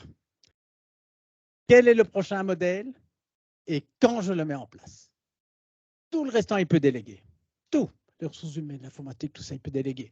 Par contre, quel est le nouveau? Le ou les, on reviendra à ça. Le ou les, c'est sa responsabilité. Et quand je le mets, par exemple, la réorganisation de Solvay, peut-être que 3 ans plus tôt, ça n'aurait pas été bien, 6 ans plus tard non plus. Il y a une forme de timing. On n'a pas le choix. On n'a pas le choix. Et donc, sur ce schéma simple, enfin, j'ai dit, en gros, on va arriver à l'hybride. Hein, j'ai encore 3-4 minutes. Bon, je regarde. Oui, Marais, encore 5 minutes. Oui. Donc, voilà ce que je voulais dire sur les modèles. Il y a beaucoup, beaucoup plus à dire dans mon cours. Je passe beaucoup plus de temps. Mais je crois avoir dit beaucoup de choses. Avec rien que ce schéma, la nécessité de changer de modèle. Alors, forcément, quand on est comme elle, avec la lasagne, c'est un super exemple, hein, parce que c'est vraiment ça. Et donc, je voudrais évoquer l'hybridité par laquelle elle a terminé. Et bien sûr, qu'est-ce que c'est hybride? Qu'est-ce que c'est hybride? C'est la clé des nouveaux modèles. C'est la clé des nouveaux modèles. J'adore la lasagne parce que c'est exactement pas un nouveau modèle. C'est empiler des vieux modèles. Et ça mène à la catastrophe, ça déborde de la casserole, ça fait des crasses partout. C'est justement pas ça qu'il faut faire. Si vous regardez autour de vous, le mot hybride est utilisé très souvent de manière inadéquate. Par exemple, ce qu'on appelle une voiture hybride, là, ce n'est absolument pas une voiture hybride. Vous ouvrez le capot, vous avez un moteur thermique et un moteur électrique et vous basculez de l'un dans l'autre. L'un, l'autre. Ce n'est pas du tout hybride. C'est 2 trucs. Bon, c'est la lasagne. La lasagne version Toyota, comme ça, tac, tac, tac. Bon. Mais ce n'est absolument pas. L'hybridation, ce n'est pas un peu mieux de l'un et un peu plus de l'autre. C'est autre chose. C'est quelque chose qui n'a pas d'équivalent. C'est comme le centaure. Je ne sais pas si vous voyez le centaure, qui est un corps de cheval avec une tête d'homme. Eh bien, ce n'est pas un cheval et ce n'est pas un homme. Et ce n'est pas moitié-moitié. D'ailleurs, quand vous en voyez un, vous ne savez pas comment il va réagir, parce que ce n'est pas ni un homme ni un cheval, c'est un centaure. Et donc, bon. Et donc, la lasagne, c'est vraiment un super exemple. Le travail hybride dont on parle, et normalement, on ne peut pas échapper à ça quand on discutera du modèle d'entreprise. Le travail hybride, tel qu'on le pense aujourd'hui, c'est une lasagne. 3 jours à la maison, 2 jours au boulot. Ou l'inverse, etc. Ça n'a rien d'un travail hybride. C'est empiler 2 couches avec un peu de tomate. Bon, ça ne marche pas. Ça ne marche pas. Alors là, avec le Covid, on a été tellement pressés que forcément, il y a des excuses. Hein. À la lasagne, il y a des gens, écoutez, bon, vous êtes déjà bien content, vous avez à manger, hein, donc ne vous plaignez pas. Donc, mais la lasagne n'est pas la solution. C'est quelque chose de nouveau. Dans un monde qui change, on voit bien que c'est pas les vraies hybridations. Et l'hybridation au carré, c'est le défi de l'hôpital. Il y a privé et public qui est déjà, et puis aussi les trois qu'elle a décrits. Et donc, cette hybridation, c'est la clé de tout. Pourquoi? Parce que, je dirais, et je vais terminer avec ça, dans les modèles, il y en a énormément. Un des plus fréquents, c'est ce qu'on appelle l'ensemble de catégories. Par exemple, vous êtes patron de Colruyt. Comment il fait pour organiser? Il a une segmentation de marché. Une segmentation de marché, donc il a, bon, parce qu'ici, il connaissait tous ses clients, il ne pourrait pas y penser. Hein, donc, il prend de la distance et il fait, je ne sais pas, 7, 8, 10 boîtes. Les étudiants, ceux qui travaillent la nuit, je ne sais pas moi, il a des boîtes et il pense, parce qu'il a des catégories, il pense, je dirais, à ses clients. Mais on va faire une petite expérience. Je vais vous dire une expression Et très très vite, vous allez me dire à quoi ça vous fait penser. D'accord? Vous êtes prêts? Si je vous dis changer de catégorie, vous pensez à quoi? N'importe quel domaine. Changer de catégorie. Au judo, qui a dit judo? Oui, très bien. Judo. Et effectivement, au football, etc. Mais le judo, la manière dont il y pense, il prend les catégories comme données et changer de catégorie, c'est celui qui passe de l'une à l'autre, comme un club de foot qui passe de deuxième en première division. Et 99% des cas, quand je pose la question changer de catégorie, ça vous fait penser à quoi? Eh bien, c'est ça. C'est dans un système de catégories existant, je monte d'un cran, je change de catégorie. Ce dont on parle ce soir, c'est autre chose. C'est changer de catégorie, avoir des autres catégories. Donc, c'est l'hybridation. Hein. Et là, c'est vachement costaud, mais c'est de ça dont on parle ce soir. Pourquoi? Parce que les systèmes de catégories, qui est la version réduite des modèles, ils s'usent. L'adéquation au monde est tous les jours un peu moins bonne. Il y a par exemple en Belgique les catégories socio-professionnelles. Regardez le conflit de l'Est. Qu'est-ce que c'est? C'est un problème de catégorie. Des personnes qui font exactement la même chose, qui ne sont pas dans les mêmes... ben ça va pas. Ça va pas. Et donc, moi j'ai un exemple particulièrement rigolo. C'est quand, au sortir de la guerre, les catégories et les modes du modèle belge, elles ont 70 ans, elles ont mon âge. Elles ont mon âge, ça vient de l'après-guerre. Et il y a par exemple les grandes catégories de l'industrie et du travail, avec l'alimentation, la distribution, vous voyez, là, etc. En 1955, arrive en Belgique IBM. IBM. Boum. Alors on dit, ben, il faut bien le mettre quelque part. Donc on va le mettre dans une catégorie. Où est-ce qu'on va le mettre? Alors il y a une réunion. L'agriculture, bon, quand même pas ça. Hein. Donc la chimie, la santé, la distribution. Et on a mis IBM chez Fabri-Metal. Fabri-Metal, qui est l'ensemble des entreprises des fabrications métalliques, comme le nom l'indique. Et donc voilà, probablement qu'il y a un peu de fer dans les ordis, mais ce n'est peut-être pas la partie dominante. Et donc, le patron d'IBM s'est retrouvé pendant 15 ans, lui ou son remplaçant, chez Fabri-Metal, avec à droite M. Cockerill qui parle de ses hauts fourneaux et à gauche Mme Beckhardt qui parle de ses fils de fer barbelés. Et lui, il vient avec ses logiciels, etc. 15 ans. Pourquoi? Parce qu'on n'a pas changé de catégorie. On a mis IBM dans une catégorie et on devait, alors qu'on devait changer de catégorie, c'est-à-dire inventer, on l'a fait avec 15 ans de retard. Et donc 15 ans, c'est beaucoup, mais il y a nécessairement un retard. Voilà, l'hybridation, c'est l'enjeu des modèles, c'est l'hybridation, c'est-à-dire la lasagne, c'est la cata, la lasagne. Un jour, elle s'écroule, c'est pas possible, c'est autre chose. Et le dernier exemple que je vais donner, c'est encore plus simple. On voit bien dans les lieux. Ma fille Sophie vient d'aménager à Scarbeck. Bon, son rez-de-chaussée, c'est une maison archi-classique, il y en a d'ailleurs 100 000 à Bruxelles, hein, donc avec 3 pièces d'enfilade, vous voyez ces maisons archi-classiques. Eh bien, son rez-de-chaussée, vous rentrez, vous pouvez mettre votre vélo, vos vélos, etc. à l'avant. Puis il y a un truc avec un plan de travail pour préparer des repas, et puis on peut manger, il y a une espèce de ça. C'est un lieu totalement hybride, et d'ailleurs il n'a pas de nom, hein. Caroline l'a dit, l'hybridation commence par un manque de mots, il n'y a pas de mots. Et ce rez-de-chaussée n'est pas une cuisine, c'est pas un salon, c'est pas une chambre à coucher, c'est pas un garage, c'est le rez-de-chaussée de ma fille. Et qui, nécessairement, puisqu'elle n'a pas de nom, elle a réussi l'hybridation. Et je crois qu'elle s'est adaptée à un monde qui change avec les vélos, etc. Voilà. Merci beaucoup et on se redonne. Voilà. Vous pouvez rester ici. Voilà. Merci beaucoup, Caroline. Merci beaucoup, Luc. En effet, je pense que c'est une excellente manière de lancer. En tant que chercheur, ça me fait penser à beaucoup de choses hein, sur la question de l'hybridité et sans doute que d'autres. Mais oui, on s'en rapproche.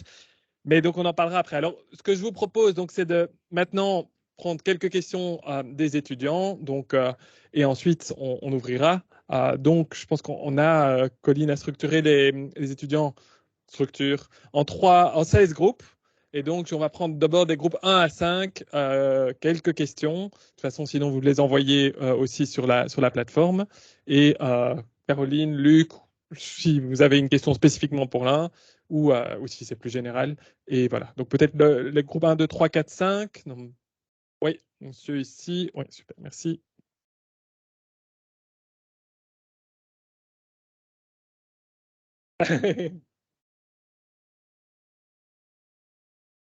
Oui, donc le groupe 1 ici, et c'est une question pour Caroline.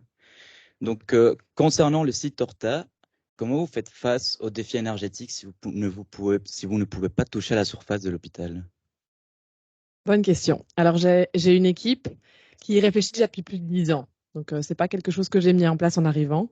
Il y avait une ingénieure qui avait été engagée il y a plus de 10 ans. C'était assez nouveau dans les hôpitaux, qui a vraiment dû développer son plan. Comment faire face aux défis énergétiques et à la durabilité aujourd'hui. Donc, il y a plein de choses qu'on a mis en place. Donc, on a typiquement cogénération au colza, on a l'équivalent de 12 terrains de tennis de panneaux photovoltaïques. On a plein de choses. On a du free chilling, hein, donc on récupère l'air frais qu'on réinjecte pour, par exemple, refroidir la salle des machines à l'informatique. Donc, on a plein de choses. Et alors, mais évidemment, on a dû se faire face avec les briques. Donc, ce qu'on a fait, c'est toutes les nouvelles constructions qu'on a dû ou rénover ou aménager sur le site, eh bien, on a tout des toitures plates pour pouvoir évidemment placer des panneaux, par exemple, là-dessus.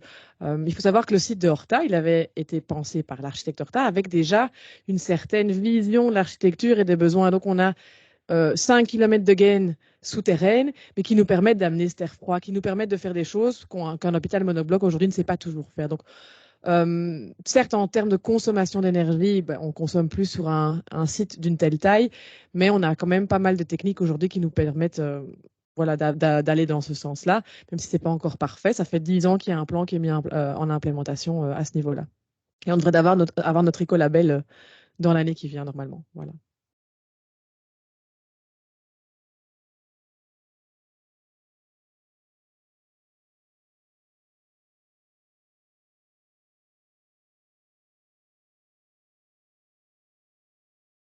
Est-ce qu'il n'y a pas un conflit d'intérêts?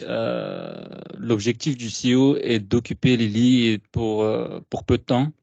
Pour moi, le moyen d'atteindre cet objectif me semble être le fait de mettre des personnes qui n'ont rien au lit, de les soigner et ensuite de les renvoyer. Alors, petit détail, mais qui a son importance, c'est l'hôpital public, il est composé de médecins qui sont majoritairement salariés. D'accord? Donc, ce n'est pas la médecine à l'acte comme on peut la connaître. Dans un hôpital privé, ça veut dire que ce n'est pas parce que je fais plus de consultations, plus d'interventions chirurgicales qu'à la fin du mois, j'ai plus. Ils ont un salaire fixe, nonobstant l'activité. Ça ne veut pas dire qu'on ne regarde pas l'activité, parce qu'il faut que l'hôpital soit rempli. Hein, on a une organisation, doit fonctionner. Ça, c'est une petite nuance pour l'hôpital public. Mais si je regarde l'hôpital privé pour y avoir travaillé aussi, évidemment que ça fait partie du débat. Évidemment qu'on doit faire la médecine ou les actes qu'on met en place, c'est parce que c'est nécessaire et pas pour remplir ou en tout cas générer la paye du médecin à la fin du mois. Donc c'est un vrai débat, mais je crois qu'aujourd'hui, il y a quand même pas mal d'éléments qui sont mis en place qui permettent de baliser tout ça. Et surtout, on est contrôlé. Enfin, je veux dire, il y a quand même l'INAMI derrière qui ne nous laisse pas forcément tranquille et qui a un organisme de contrôle et qui peut quand même aussi vérifier si tout ça a bien son sens. Et quand on ne le fait pas, on a des sacrées amendes derrière. Donc en général, ça sert de leçon suffisamment auprès des médecins, notamment.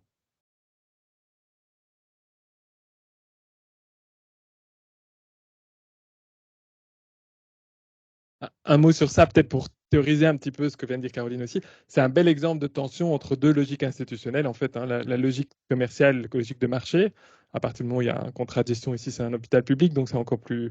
Il y a même une logique institutionnelle publique, on dit, c'est-à-dire une manière de fonctionner, une sorte de boussole publique, et derrière une logique institutionnelle qui sans doute serait sociale liée à la santé, en fait. Hein. Et le secteur de la santé. Et donc, il y a toute une littérature sur comment est-ce qu'on gère les tensions entre les deux types de logiques, et notamment à travers des cahiers de charges ou des contrats de gestion dans le cadre du plan public. Peut-être pour rebondir, parce qu'en fait, là, maintenant, je vous ai dit que l'hôpital public, globalement, c'est des salariés, mais en fait, je suis dans une réforme majeure qui est pour changer le statut du médecin. Et donc, j'aimerais bien basculer vers des médecins davantage indépendants privés, parce qu'aujourd'hui, les médecins qui sortent de leur formation, c'est un modèle qui les attire nettement plus que le médecin salarié. Et donc, je suis dans cette tension avec les médecins quand je discute de ça. Comment est-ce qu'on peut continuer à avancer avec ce qui les attirait à l'époque dans le modèle du salariat, mais en même temps être dans un modèle d'attractivité, tout en évitant de basculer dans ce que vous avez dit, en disant finalement on fait la médecine pour faire la médecine et finalement produire du chiffre. Donc ça c'est voilà, pour illustrer ce que Marek dit, effectivement cette tension, c'est pas évident de garder l'équilibre. En plus, on a un hôpital universitaire, donc on a de la recherche, on a de l'enseignement, donc tout ça est partie de cette équation-là, mais c'est quelque chose, en tout cas, moi je prends la responsabilité de veiller ça avec le directeur médical. Je vais prendre un deuxième tour, donc les groupes 6, 7, 8, 9, 10. Voilà. Je suis dans le groupe 6. J'ai une question. En pratique, est-ce que vous voyez une vraie différence de gestion entre les hôpitaux publics comme Bruckmann, du coup, et les hôpitaux privés tels que Saint-Luc, Erasme, qui fait partie du HUB, qui sont du coup privés? Est-ce qu'il y a une réelle différence de gestion? Je pense que deux choses. C'est que, alors après, là, vous citez Saint-Luc et Erasme, c'est des hôpitaux académiques, donc c'est encore un autre modèle. On est face aux mêmes défis, hein. Donc, les réformes de financement, etc., elles sont les mêmes dans tous les hôpitaux. La pénurie des métiers, parce qu'on en parle beaucoup, la pénurie des soignants, mais on a les médecins, on a les informaticiens maintenant, plein. C'est les mêmes que ce soit à Erasme ou que ce soit à Bruckmann. Donc, on doit faire face à ça. Mais comme j'ai dit, ce qui joue, c'est l'environnement concurrentiel, qui est quand même très fort là. Alors, la précédente ministre de la Santé a développé le modèle, ce qu'on appelle les réseaux locaux régionaux. C'est très technique, mais c'est en gros, on demande aux hôpitaux de se rassembler, de former un réseau pour permettre de centrer les soins à certains endroits là où on en fait le plus, ce qui en soi est censé, parce que on sait que si un hôpital fait plus de chirurgie cardiaque, il vaut mieux que les patients, là où on en fait le plus, essaient de recentrer. Aujourd'hui, on est dans ces défis-là. On doit s'associer, alors que pendant des années, on a été quelque part concurrents. Donc, c'est un vrai changement de réflexion pour comment on va travailler ensemble, plutôt que travailler pas contre l'autre hôpital, mais d'avoir des parts de marché en plus. Ça, c'est la vraie réflexion business. Mais en termes de, je pense, il y a le modèle salarié, il y a le modèle indépendant. Je pense que les deux peuvent cohabiter. D'ailleurs, la preuve en est, c'est qu'aujourd'hui, ça fonctionne. Mais là où je rejoins, et c'est ce qui fait un peu le lien avec ma présentation, c'est qu'on est arrivé, je pense, à un croisement où il faut peut-être imaginer davantage, peut-être créer une nouvelle catégorie, un nouveau modèle, je ne sais pas. Mais vraiment, aujourd'hui, on est dans ces limites-là. Et la réforme qui va sortir aux prochaines élections aura, je pense, un enjeu majeur là-dedans aussi.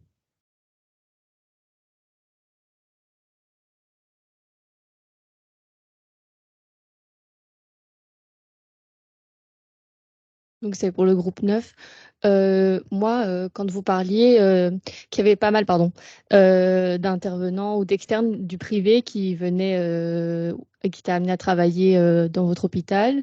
Et nous, en tant qu'ingénieurs de gestion, on est plutôt formés à travailler dans des organisations privées. Donc, quels conseils ou compétences vous diriez qu'on devrait développer ou à laquelle on devrait penser si on était amené à travailler dans une institution publique comme la vôtre?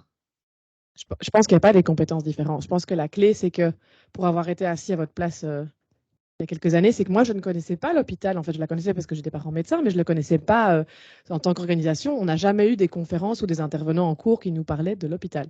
Je pense que non, les compétences sont les mêmes, la gestion, que ce soit dans le marketing, que ce soit dans les RH, que ce soit dans la stratégie, toutes ces compétences-là, on en a besoin parce que je vous ai dit, l'hôpital, parfois les collègues et les syndicats détestent quand je dis ça, mais c'est aussi une entreprise. Et donc, je pense que les matières que vous avez aujourd'hui sont les mêmes. Alors après, il y a peut-être une recherche de sens aussi quand on vient travailler à l'hôpital, quand on n'a pas on n'a pas étudié les soins, c'est ce qu'on voit. Mais globalement, au niveau des compétences, je vous accueille avec grand plaisir, tous quand vous aurez fini chez nous, hein, vraiment pas de problème.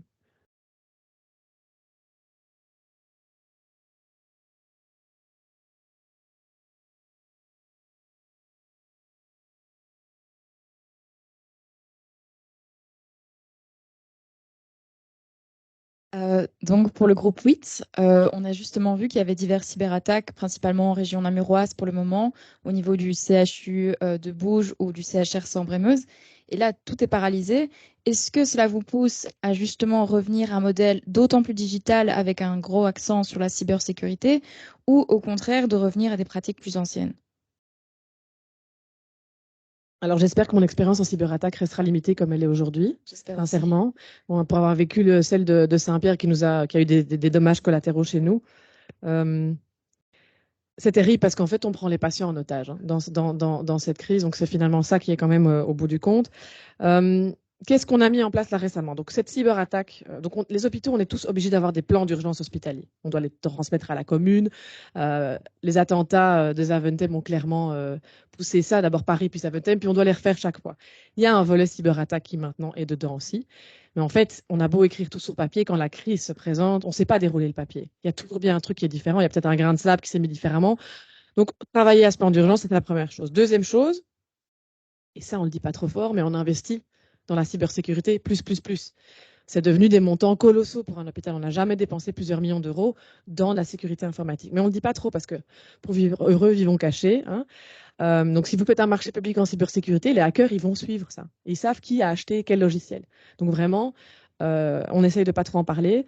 Ça, c'est la deuxième chose, bien s'outiller. Et aujourd'hui, il y a vraiment moyen d'aller chercher des expertises qui sont dans les toutes grosses entreprises. On peut aussi les avoir au niveau de l'hôpital. Et la troisième chose, c'est prévoir le retour au papier quand l'informatique est down. Pour le labo, là, on avait des étiquettes d'urgence, comme on appelle ça, les étiquettes 2000, 8000, et on a recollé ces étiquettes sur les tubes, sur les papiers.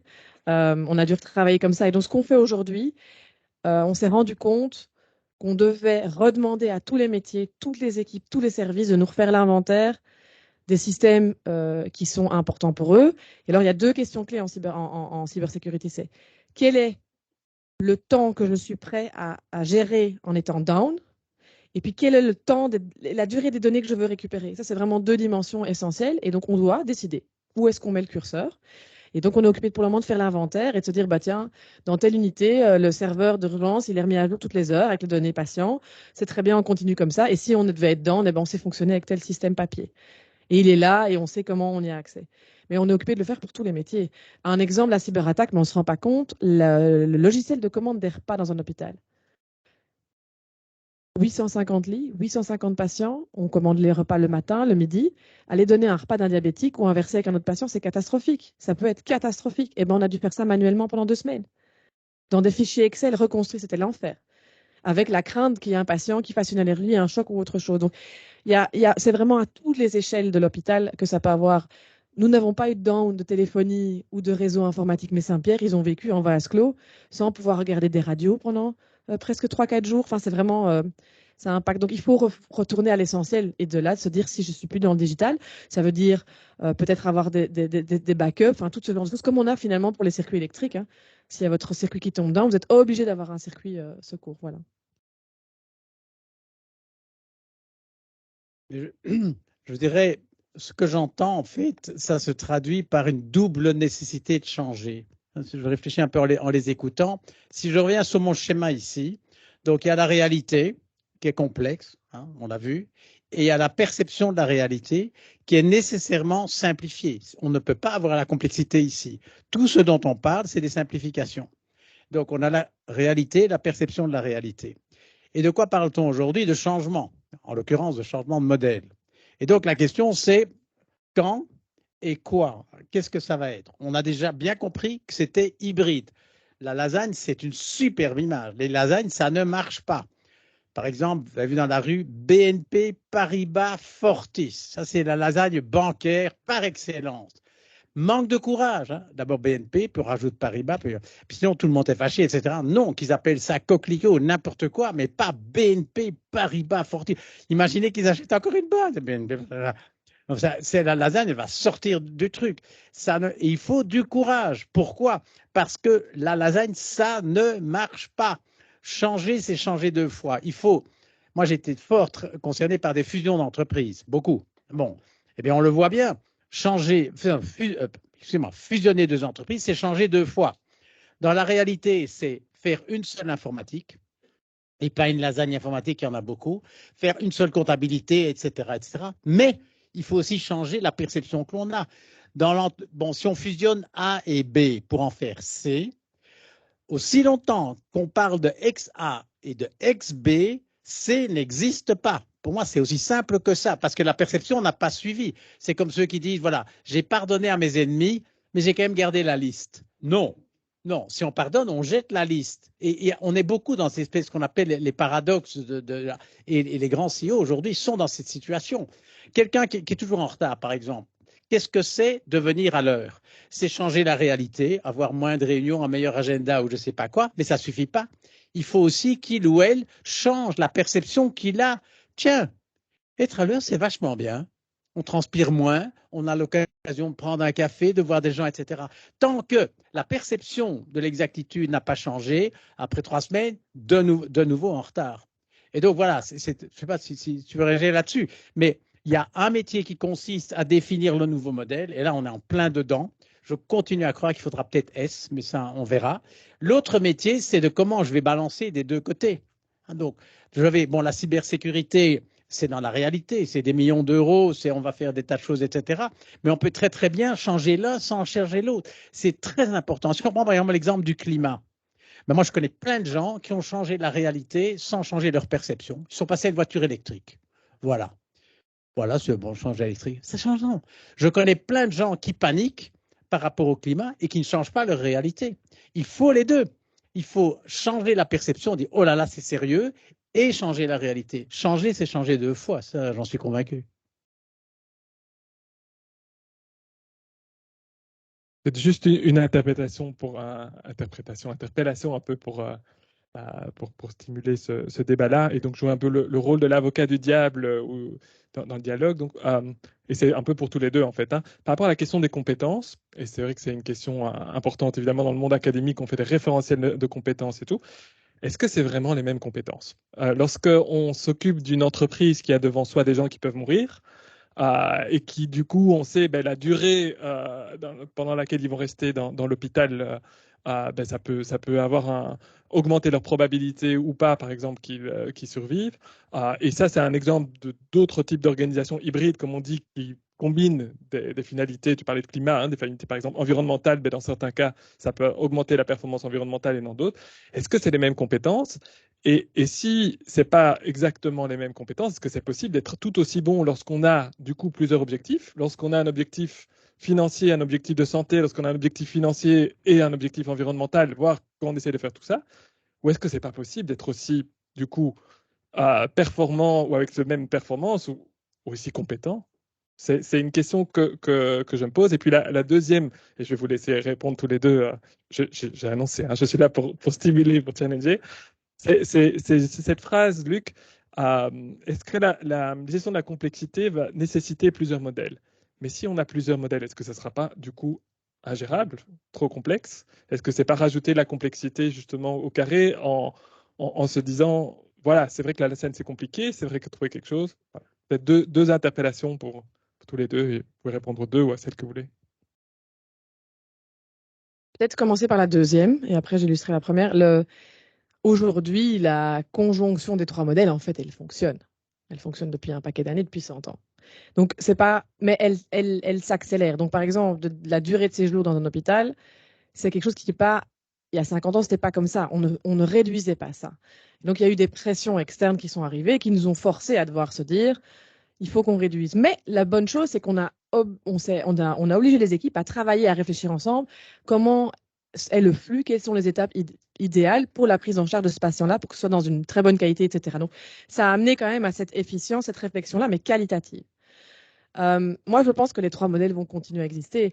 Ce qui est, je pense, important, et je crois que je rejoins Luc dans finalement les modèles, parce que je ne vois pas comment j'arriverais à faire une croix sur ces 3-là et réinventer. En tout cas, je n'ai pas encore la réponse aujourd'hui. Mais alors, par rapport à la première question avec les talents,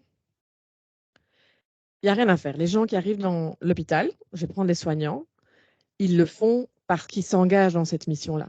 C'est quand même cette notion d'engagement et de soigner et d'apporter du soin, elle est très, très fort présente. Et donc, je ne connais pas une personne qui est arrivée dans ces métiers en disant « Moi, je ne vais pas bien faire mon job, en fait. Pas qualitativement prendre soin, non. Ça, j'en ai pas encore croisé un depuis que je suis dans ce secteur-là. » Mais même les autres métiers qui viennent travailler, quelqu'un qui travaille au call center, donc quelqu'un qui, si vous prenez rendez-vous et qui décroche, je vais avoir rendez-vous chez un orthopédiste. Ces gens, en général, s'ils n'ont pas ce sens avec l'hôpital, ils ne resteront pas. L'hôpital, quand on y met les pieds, et si on a vraiment cette recherche de sens et qu'on aime bien, en fait, on va y rester. Et c'est vraiment ça qu'on voit dans la carrière. Il y a vraiment cette accroche sociale, ce côté engagement qui est très fort quand on n'a pas forcément fait les soins. Donc, c'est pour ça que moi, je suis persuadée qu'on a besoin de toutes les compétences.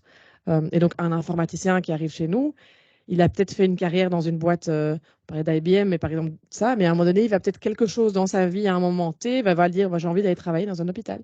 Et mes compétences que j'ai acquises et l'expertise, je peux la mettre au profit finalement de cet objectif commun qui est que si je développe bien ce logiciel, eh bien l'infirmier qui travaille là, il va avoir plus facile et pouvoir peut-être mieux prendre soin de son patient.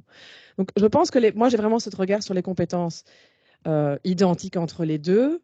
Après, elles doivent évoluer aussi. Quand je pense par exemple tout ce qui est données, data, ça a évolué. Il faut que nos métiers aussi intègrent ça, que ça fasse partie de leur quotidien et qu'ils doivent aussi évoluer. Mais je pense que les compétences aussi sur les bancs de l'UNIF évoluent aussi avec ces tendances-là.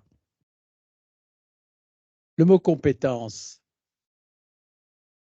c'est très rigolo parce que bon, quand il y a des inondations, hein, on dit un problème, quel est le ministre compétent en la matière? En fait, on veut dire chez quel ministre ce problème se trouve. Ça ne veut absolument pas dire qu'il est compétent pour résoudre le problème. Donc, en fait, on voit bien, hein, et moi j'aime beaucoup le flamand, il y a deux mots pour compétence. Bevoegdheid, je suis chargé de ce problème. Bekwaamheid, j'ai les qualités pour le résoudre. En francophonie, quand on est bevoegd, on est bekwaam. Non, hein. Ça, c'est pas tout à fait. Et je dirais, il y a beaucoup de mots comme ça, parce que, enfin, moi, j'aime bien par les mots, vous l'aurez bien compris. Le mot mesure, hein, par exemple, il y a des inondations, le ministre va prendre des mesures. Ça veut dire quoi? Est-ce qu'il va dire, ben voilà, il y a exactement 10 km² inondés, j'ai fait les mesures? Non, c'est une décision, hein. Et donc, il y a aussi maatregel et meting. Meting, c'est je mesure à 10 km² inondés. Maatregel, je prends des décisions. Et donc, dans ces mots, je crois que c'est ce que disait Camus, mal nommer les choses, c'est contribuer au malheur du monde. Et je crois mal nommer les choses, c'est contribuer au malheur du business. Hein, donc. Et il y a plein de choses qui sont mal nommées aujourd'hui. Pour maintenant, la question du S à modèle, ma position par rapport à ce que Caroline a dit, avec ces deux hybridations. Sur l'hybridation public-privé, il faut un modèle. Tant qu'on en a deux, la situation n'est pas juste. Il y aura toujours des délais, des gens fâchés parce qu'ils sont le même boulot qu'un autre et ils ne sont pas traités de la même manière. Le public et le privé doivent hybrider. Ça, c'est indispensable. C'est indispensable. Il y aura des grèves de plus en plus. Et forcément, et les gens se positionnent. Tu es salarié, tu es indépendant. Oui, mais alors j'ai ça, j'ai ça. Non, si je fais la même chose, je suis. Et donc, ça dépasse complètement, bien sûr, une CEO. Il faut vraiment. Mais il faut hybrider. Et en fait, la coopérative, et on est concerné par un projet, au début du monde de la révolution sociale, donc il y a environ 200 ans, il n'y avait rien pour protéger les gens. Il y a eu un triple mouvement. Il y a eu le syndicat pour protéger la personne qui travaille, la mutuelle pour protéger la même personne qui est malade ou qui est malade, et la coopérative pour protéger la personne dans sa capacité à acheter. Et quand on regarde en 200 ans, ces trois composants du triangle historique ont évolué complètement différemment. Bon, on voit bien aujourd'hui, enfin, bon, par exemple, Swift, qui est une entreprise, le réseau informatique des banques, est une coopérative, mais c'est totalement dévié l'idée. Et les trois ont dévié. Les syndicats ne protègent plus les gens, ils se protègent eux-mêmes. Je vais être assez dur. Il y a une nécessité de nouveaux modèles chez eux. Les mutuelles doivent se réinventer. Une mutuelle chrétienne, ça n'a aucun sens. Une mutuelle, elle est efficace ou pas, qu'elle soit chrétienne. Ben oui, bon. Et bon, exactement. Et la coopérative, il faut revenir, je crois, à l'esprit. Et donc, pour la partie 1, l'hybridation au carré, hein, public, là, je suis catégorique. Tant qu'on n'hybride pas un modèle nouveau, mais ça échappe bien sûr à la CEO, eh bien, il y aura des injustices et des gens fâchés à juste titre. Et il faut beaucoup de courage parce qu'il y a des camps. L'autre hybridation, l'hôtel, les urgences et le supermarché, je ne crois pas qu'on peut échapper à plusieurs modèles. Pourquoi? Parce que si je suis patron rappelons-nous, le but d'un modèle, c'est d'être utile. Si je suis patron des urgences, eh bien moi, il me faut le meilleur modèle pour gérer en 2023 un service d'urgence. Je m'en fous complètement de l'autre. C'est ça qui va me rendre le plus efficace. Idem pour le supermarché, idem pour l'hôtel. Par contre, au niveau du CEO, bien sûr, je crois que le singulier n'est pas possible, mais c'est peut-être ça la responsabilité ultime du CEO, c'est agencer les modèles ensemble. Et c'est un bel exercice, mais je crois qu'on ne peut pas échapper au S.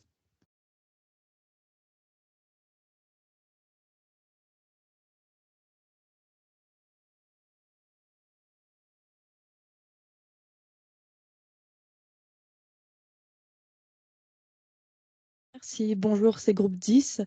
Alors, moi, la question que j'ai...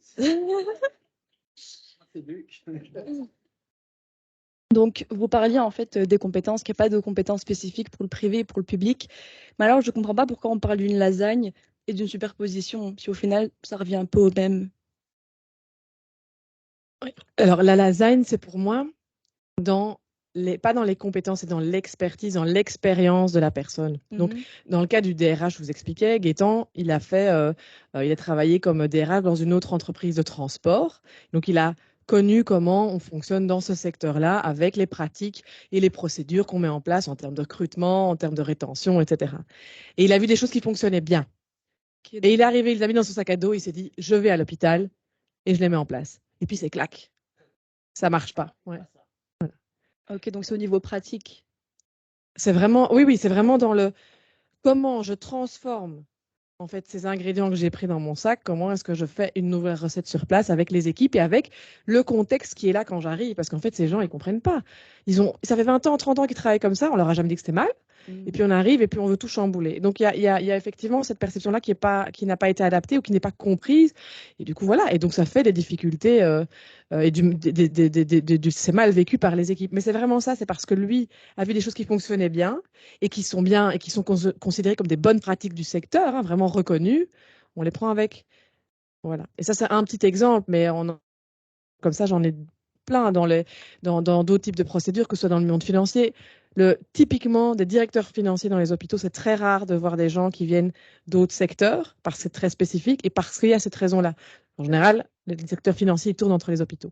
Mais globalement, parce qu'il y a parfois simplement, on ne sait pas, là, on ne sait même pas superposer les couches, en fait. Ok, mais du coup, pourquoi cette distinction entre public et privé? Parce que, allez, ça pourrait être pareil pour une industrie, c'est juste qu'ils ne prennent pas en compte comment marche l'organisme au fond. Donc pourquoi vraiment cette distinction? Il y a plusieurs aspects. Je vais prendre l'aspect des ressources humaines. Dans le secteur public, vous avez ce qu'on appelle des employés contractuels, donc ils ont un contrat, puis des statutaires, avec des législations très spécifiques pour les deux cas. Et les procédures de recrutement, les procédures disciplinaires, tout ça, c'est complètement différent. Donc quand vous venez du privé et que vous avez été en RH dans une matière où en fait, on ne connaît pas tout cet aspect public, évidemment, déjà, c'est un premier clash. Alors, on peut se dire, on apprend la législation, tout ça, les normes, oui, mais en attendant, c'est quand même un autre fonctionnement et d'autres habitudes, des autres ancrages. Ça, c'est juste pour illustrer la différence qui est là. Ok, ça va, merci. Un exemple, moi j'étais, il y a 30 ans, concerné par la transformation de la RTT en Belgacom. Bon. Et donc, qu'est-ce qui se passe? Il y a un truc qui s'appelle la RTT, Régie des télégraphes téléphones, qui est une entreprise publique qui doit avoir, je ne sais pas, 100 ou 150 ans, avec des tas de gens qui travaillent bien, etc. Et puis, il y a un mouvement qui dépasse complètement la Belgique, qui est la privatisation de ce genre de choses. Et je ne suis pas contre, hein, parce que mais ça, c'est tout à fait autre chose. Et donc, on va privatiser. Et donc, on a transformé la RTT en Belgacom. Donc, on est passé d'un monde dans l'autre, hein, puisqu'on est passé du public au privé. Les règles étant tellement différentes, ce fut un énorme travail pour être juste. Par exemple, l'employé de la RTT avait l'emploi à vie. Ça faisait partie de son package et il est engagé avec un contrat, peut-être un peu moins bien payé, mais dans le package, l'emploi à vie. Proximus, non, à l'époque, c'est Belgacom. Proximus, c'est après. Les nouveaux actionnaires de Belgacom disent, nous, on ne veut pas d'emploi à vie. C'est non négociable. Comment on fait? Eh bien, on essaye d'être juste en disant, voilà, l'employé, on ne va pas le pénaliser, ce n'est pas de sa faute, etc. Il y a un actif qui est l'emploi à vie. Et alors, il y a eu un calcul très savant en disant, voilà, c'est comme ça, on lui donne pas une prime, mais quelque chose pour être juste. Et c'est ce type de travail-là qu'il faut faire. Le vrai enjeu du public-privé hybridé, c'est la justice. Regardez Deleuze, c'est tous les jours, on voit le problème sous les yeux. C'est des catégories différentes pour des gens qui font la même chose. Eh bien, ce n'est pas juste. Merci beaucoup à tous les deux pour ce que vous avez dit. Et je voudrais justement rebondir sur ce que tu viens de dire, Luc. La première chose, c'est que vous utilisez le mot hybride. Je me demande si c'est le bon mot. Parce qu'a priori, est-ce que tous les modèles ne sont pas déjà hybrides, un peu comme tous les peuples le sont dès le départ? Et donc, est-ce que le mot hybride est vraiment le bon mot pour essayer de qualifier les modèles? Ça m'amène à l'autre question qui est, tu dis, OK, ce qui compte, c'est si le modèle est utile. OK, mais utile pour qui? Et c'est là que tu viens maintenant, au-delà peut-être de l'utilité, par exemple, pour le CEO qui va être plutôt de type économique, tu viens ajouter une autre utilité, entre guillemets, pour un autre groupe qui serait celle de la justice. Donc, comment est-ce qu'on fait pour véritablement savoir si un modèle est utile? Et est-ce que, dans ce cadre-là, l'hybridation est vraiment le bon mot pour les qualifier? Alors, pour moi, l'hybridation est le passage obligé d'un changement de modèle. Dans un premier moment, on n'a pas le choix, on est hybride. Avec le temps, on l'oublie un petit peu. Et il y a par exemple un brunch. bon, plus personne ne considère que c'est quelque chose d'hybride. Mais la première fois qu'on a dit un brunch, ben, ce n'est pas un petit déjeuner et c'est un brunch. Et donc, avec le temps, bon, ce côté hybride disparaît un peu et on l'oublie. Et donc, mais je crois que le passage est obligé. Et donc, il faut essayer de le rendre le plus court possible. Alors, utile pour qui? Je crois l'avoir dit tout au début. C'est effectivement, c'est relatif. Pour le patron des urgences, le modèle X est très utile. Et ce même modèle, pour le patron de l'hôtel, ça ne sert à rien parce que les critères sont différents, etc.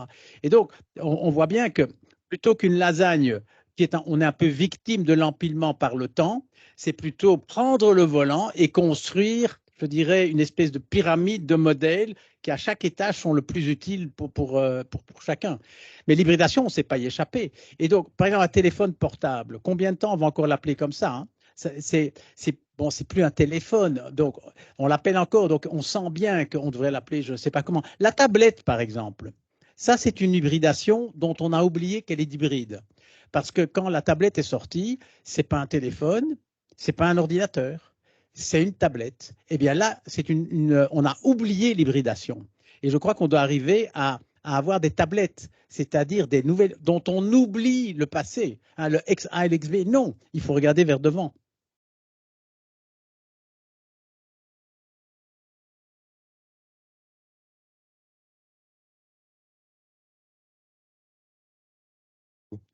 C'est pour le groupe 13. Et la question que j'ai, c'est par rapport au modèle. Vous avez dit qu'il fallait du temps pour que les modèles puissent être efficaces.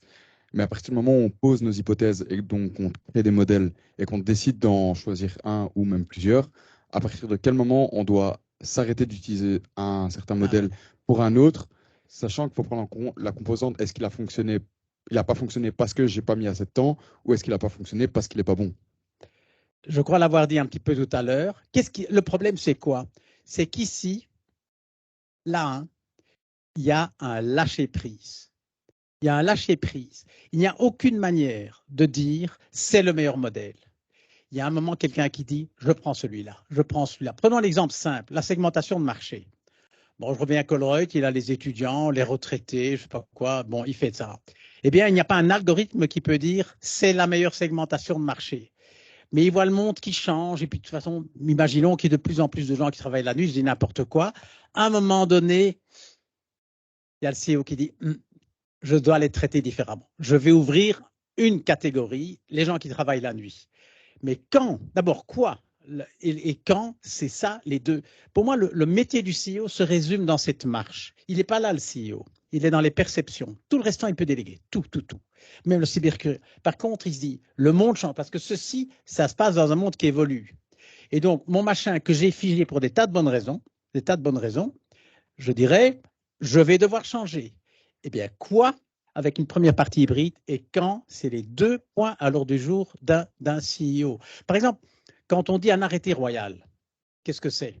Eh bien, c'est le roi qui arrête de penser. Donc, on lui pose une question. On lui pose une question, par exemple, à quelle vitesse on peut rouler sur les petites routes? Alors, il pense. Il dit 80, ouf, il y aura des accidents. 40, les gens vont être furieux. Bon. Et puis, tant qu'il est comme ça, très difficile de mettre des panneaux. Hein. On ne sait pas. Bon. Et puis, qu'est-ce qu'il faut? Il faut un moment qu'il arrête de penser, arrêté royal, 60 à l'heure. Et parce qu'il arrête de penser, je peux mettre des panneaux. Je change la réalité, etc. Eh bien, l'arrêté préfectoral en France, c'est la même chose. Mais quand on dit on arrête un projet, on dit ça souvent, on arrête un projet, on arrête les plans d'un bâtiment. Eh bien, en fait, on arrête de penser. Et c'est parce qu'on arrête de penser qu'on peut agir. Et on agit, mais forcément, puisqu'on a arrêté de penser et que le monde ne s'arrête pas, un jour ou l'autre, il va falloir repenser. Et c'est ça être CEO. Quelle chance que je ne le suis pas.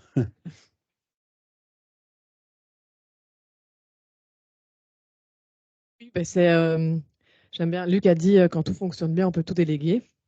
J'aimerais bien avoir le curseur là, mais je pense que c'est une vraie réflexion parce que cette question une réflexion que j'ai sur la table aujourd'hui, donc je vous ai dit, on a 3 sites et l'évolution de l'hôpital a fait qu'on propose quasi toute l'offre médicale sur chacun des sites, à part Neder, parce que c'est vraiment de la reva, mais les 2 autres sites, en fait, vous voulez aller pour de l'orthopédie, vous pouvez aller sur les 2. Vous voulez aller faire de la gastroscopie, vous pouvez aller sur les 2. Moi, aujourd'hui, je suis persuadée que ça n'a plus de sens. 1, en termes de santé publique et en termes de coûts que ça représente. Et 2, aussi, en termes de rassemblement, d'expertise. Aujourd'hui, est sur la table de comment on repense finalement l'organisation de chacun de ces sites. Qu'est-ce qu'on va mettre plutôt à gauche qu'à droite? Qu'est-ce qu'on va rassembler? Qu'est-ce qu'on va faire sur les deux? Et, voilà. Et c'est des vraies questions. Mais du coup, on repense au modèle parce qu'un hôpital qui est avec ses lits, avec le modèle classique, est-ce qu'on va finalement en faire un hôpital sans lit, hein? Il y a un hôpital comme ça aux États-Unis, il n'y a plus de lits. Donc on y passe, on revient. C'est vraiment ça. Et ça, c'est en tout cas pour moi sur la table maintenant, de repenser ça parce qu'il y a nécessité, qu'on ne peut pas continuer là où on est maintenant. Je crois que le rôle du CEO, il est ou elle est responsable des modèles utilisés. C'est ça son métier. Alors ça, on peut appeler un espèce de métamodèle. Moi, je préfère pas. Elle est responsable des modèles utilisés. Parce qu'il y a moyen, bien sûr, moi j'étais patron de la comptabilité, donc j'ai des exemples qui viennent de là, mais ce qu'on appelle habiller la mariée, ou le 30 décembre, qu'est-ce qu'on fait? Puisqu'on arrête les comptes au 31, bon, le 30 décembre, on fait vite des tas de trucs, ce qu'on appelle habiller la mariée, pour figer une photo de l'entreprise qui est plus ou moins belle, bon, même si ce n'est pas tout à fait vrai. Par exemple, une entreprise, par exemple, qui est très monoproduit, qui a un produit, eh bien, elle n'a pas trop intérêt à modéliser par produit parce que les gens vont dire mais 90% de votre truc, c'est un seul produit. Donc, il va modéliser par client. Et donc, ça a l'air d'être une entreprise costaud qui est répartie dans plusieurs clients. On ne voit pas que le monoproduit est là. Si j'ai qu'un client, j'ai tout intérêt à modéliser par produit parce qu'on ne voit pas ma fragilité parce que j'ai qu'un seul client. Donc, c'est toute une relation, tout un jeu qui est entre le modèle et ce qu'il modélise. C'est valable en comptabilité, en informatique et alors dans les autres métiers.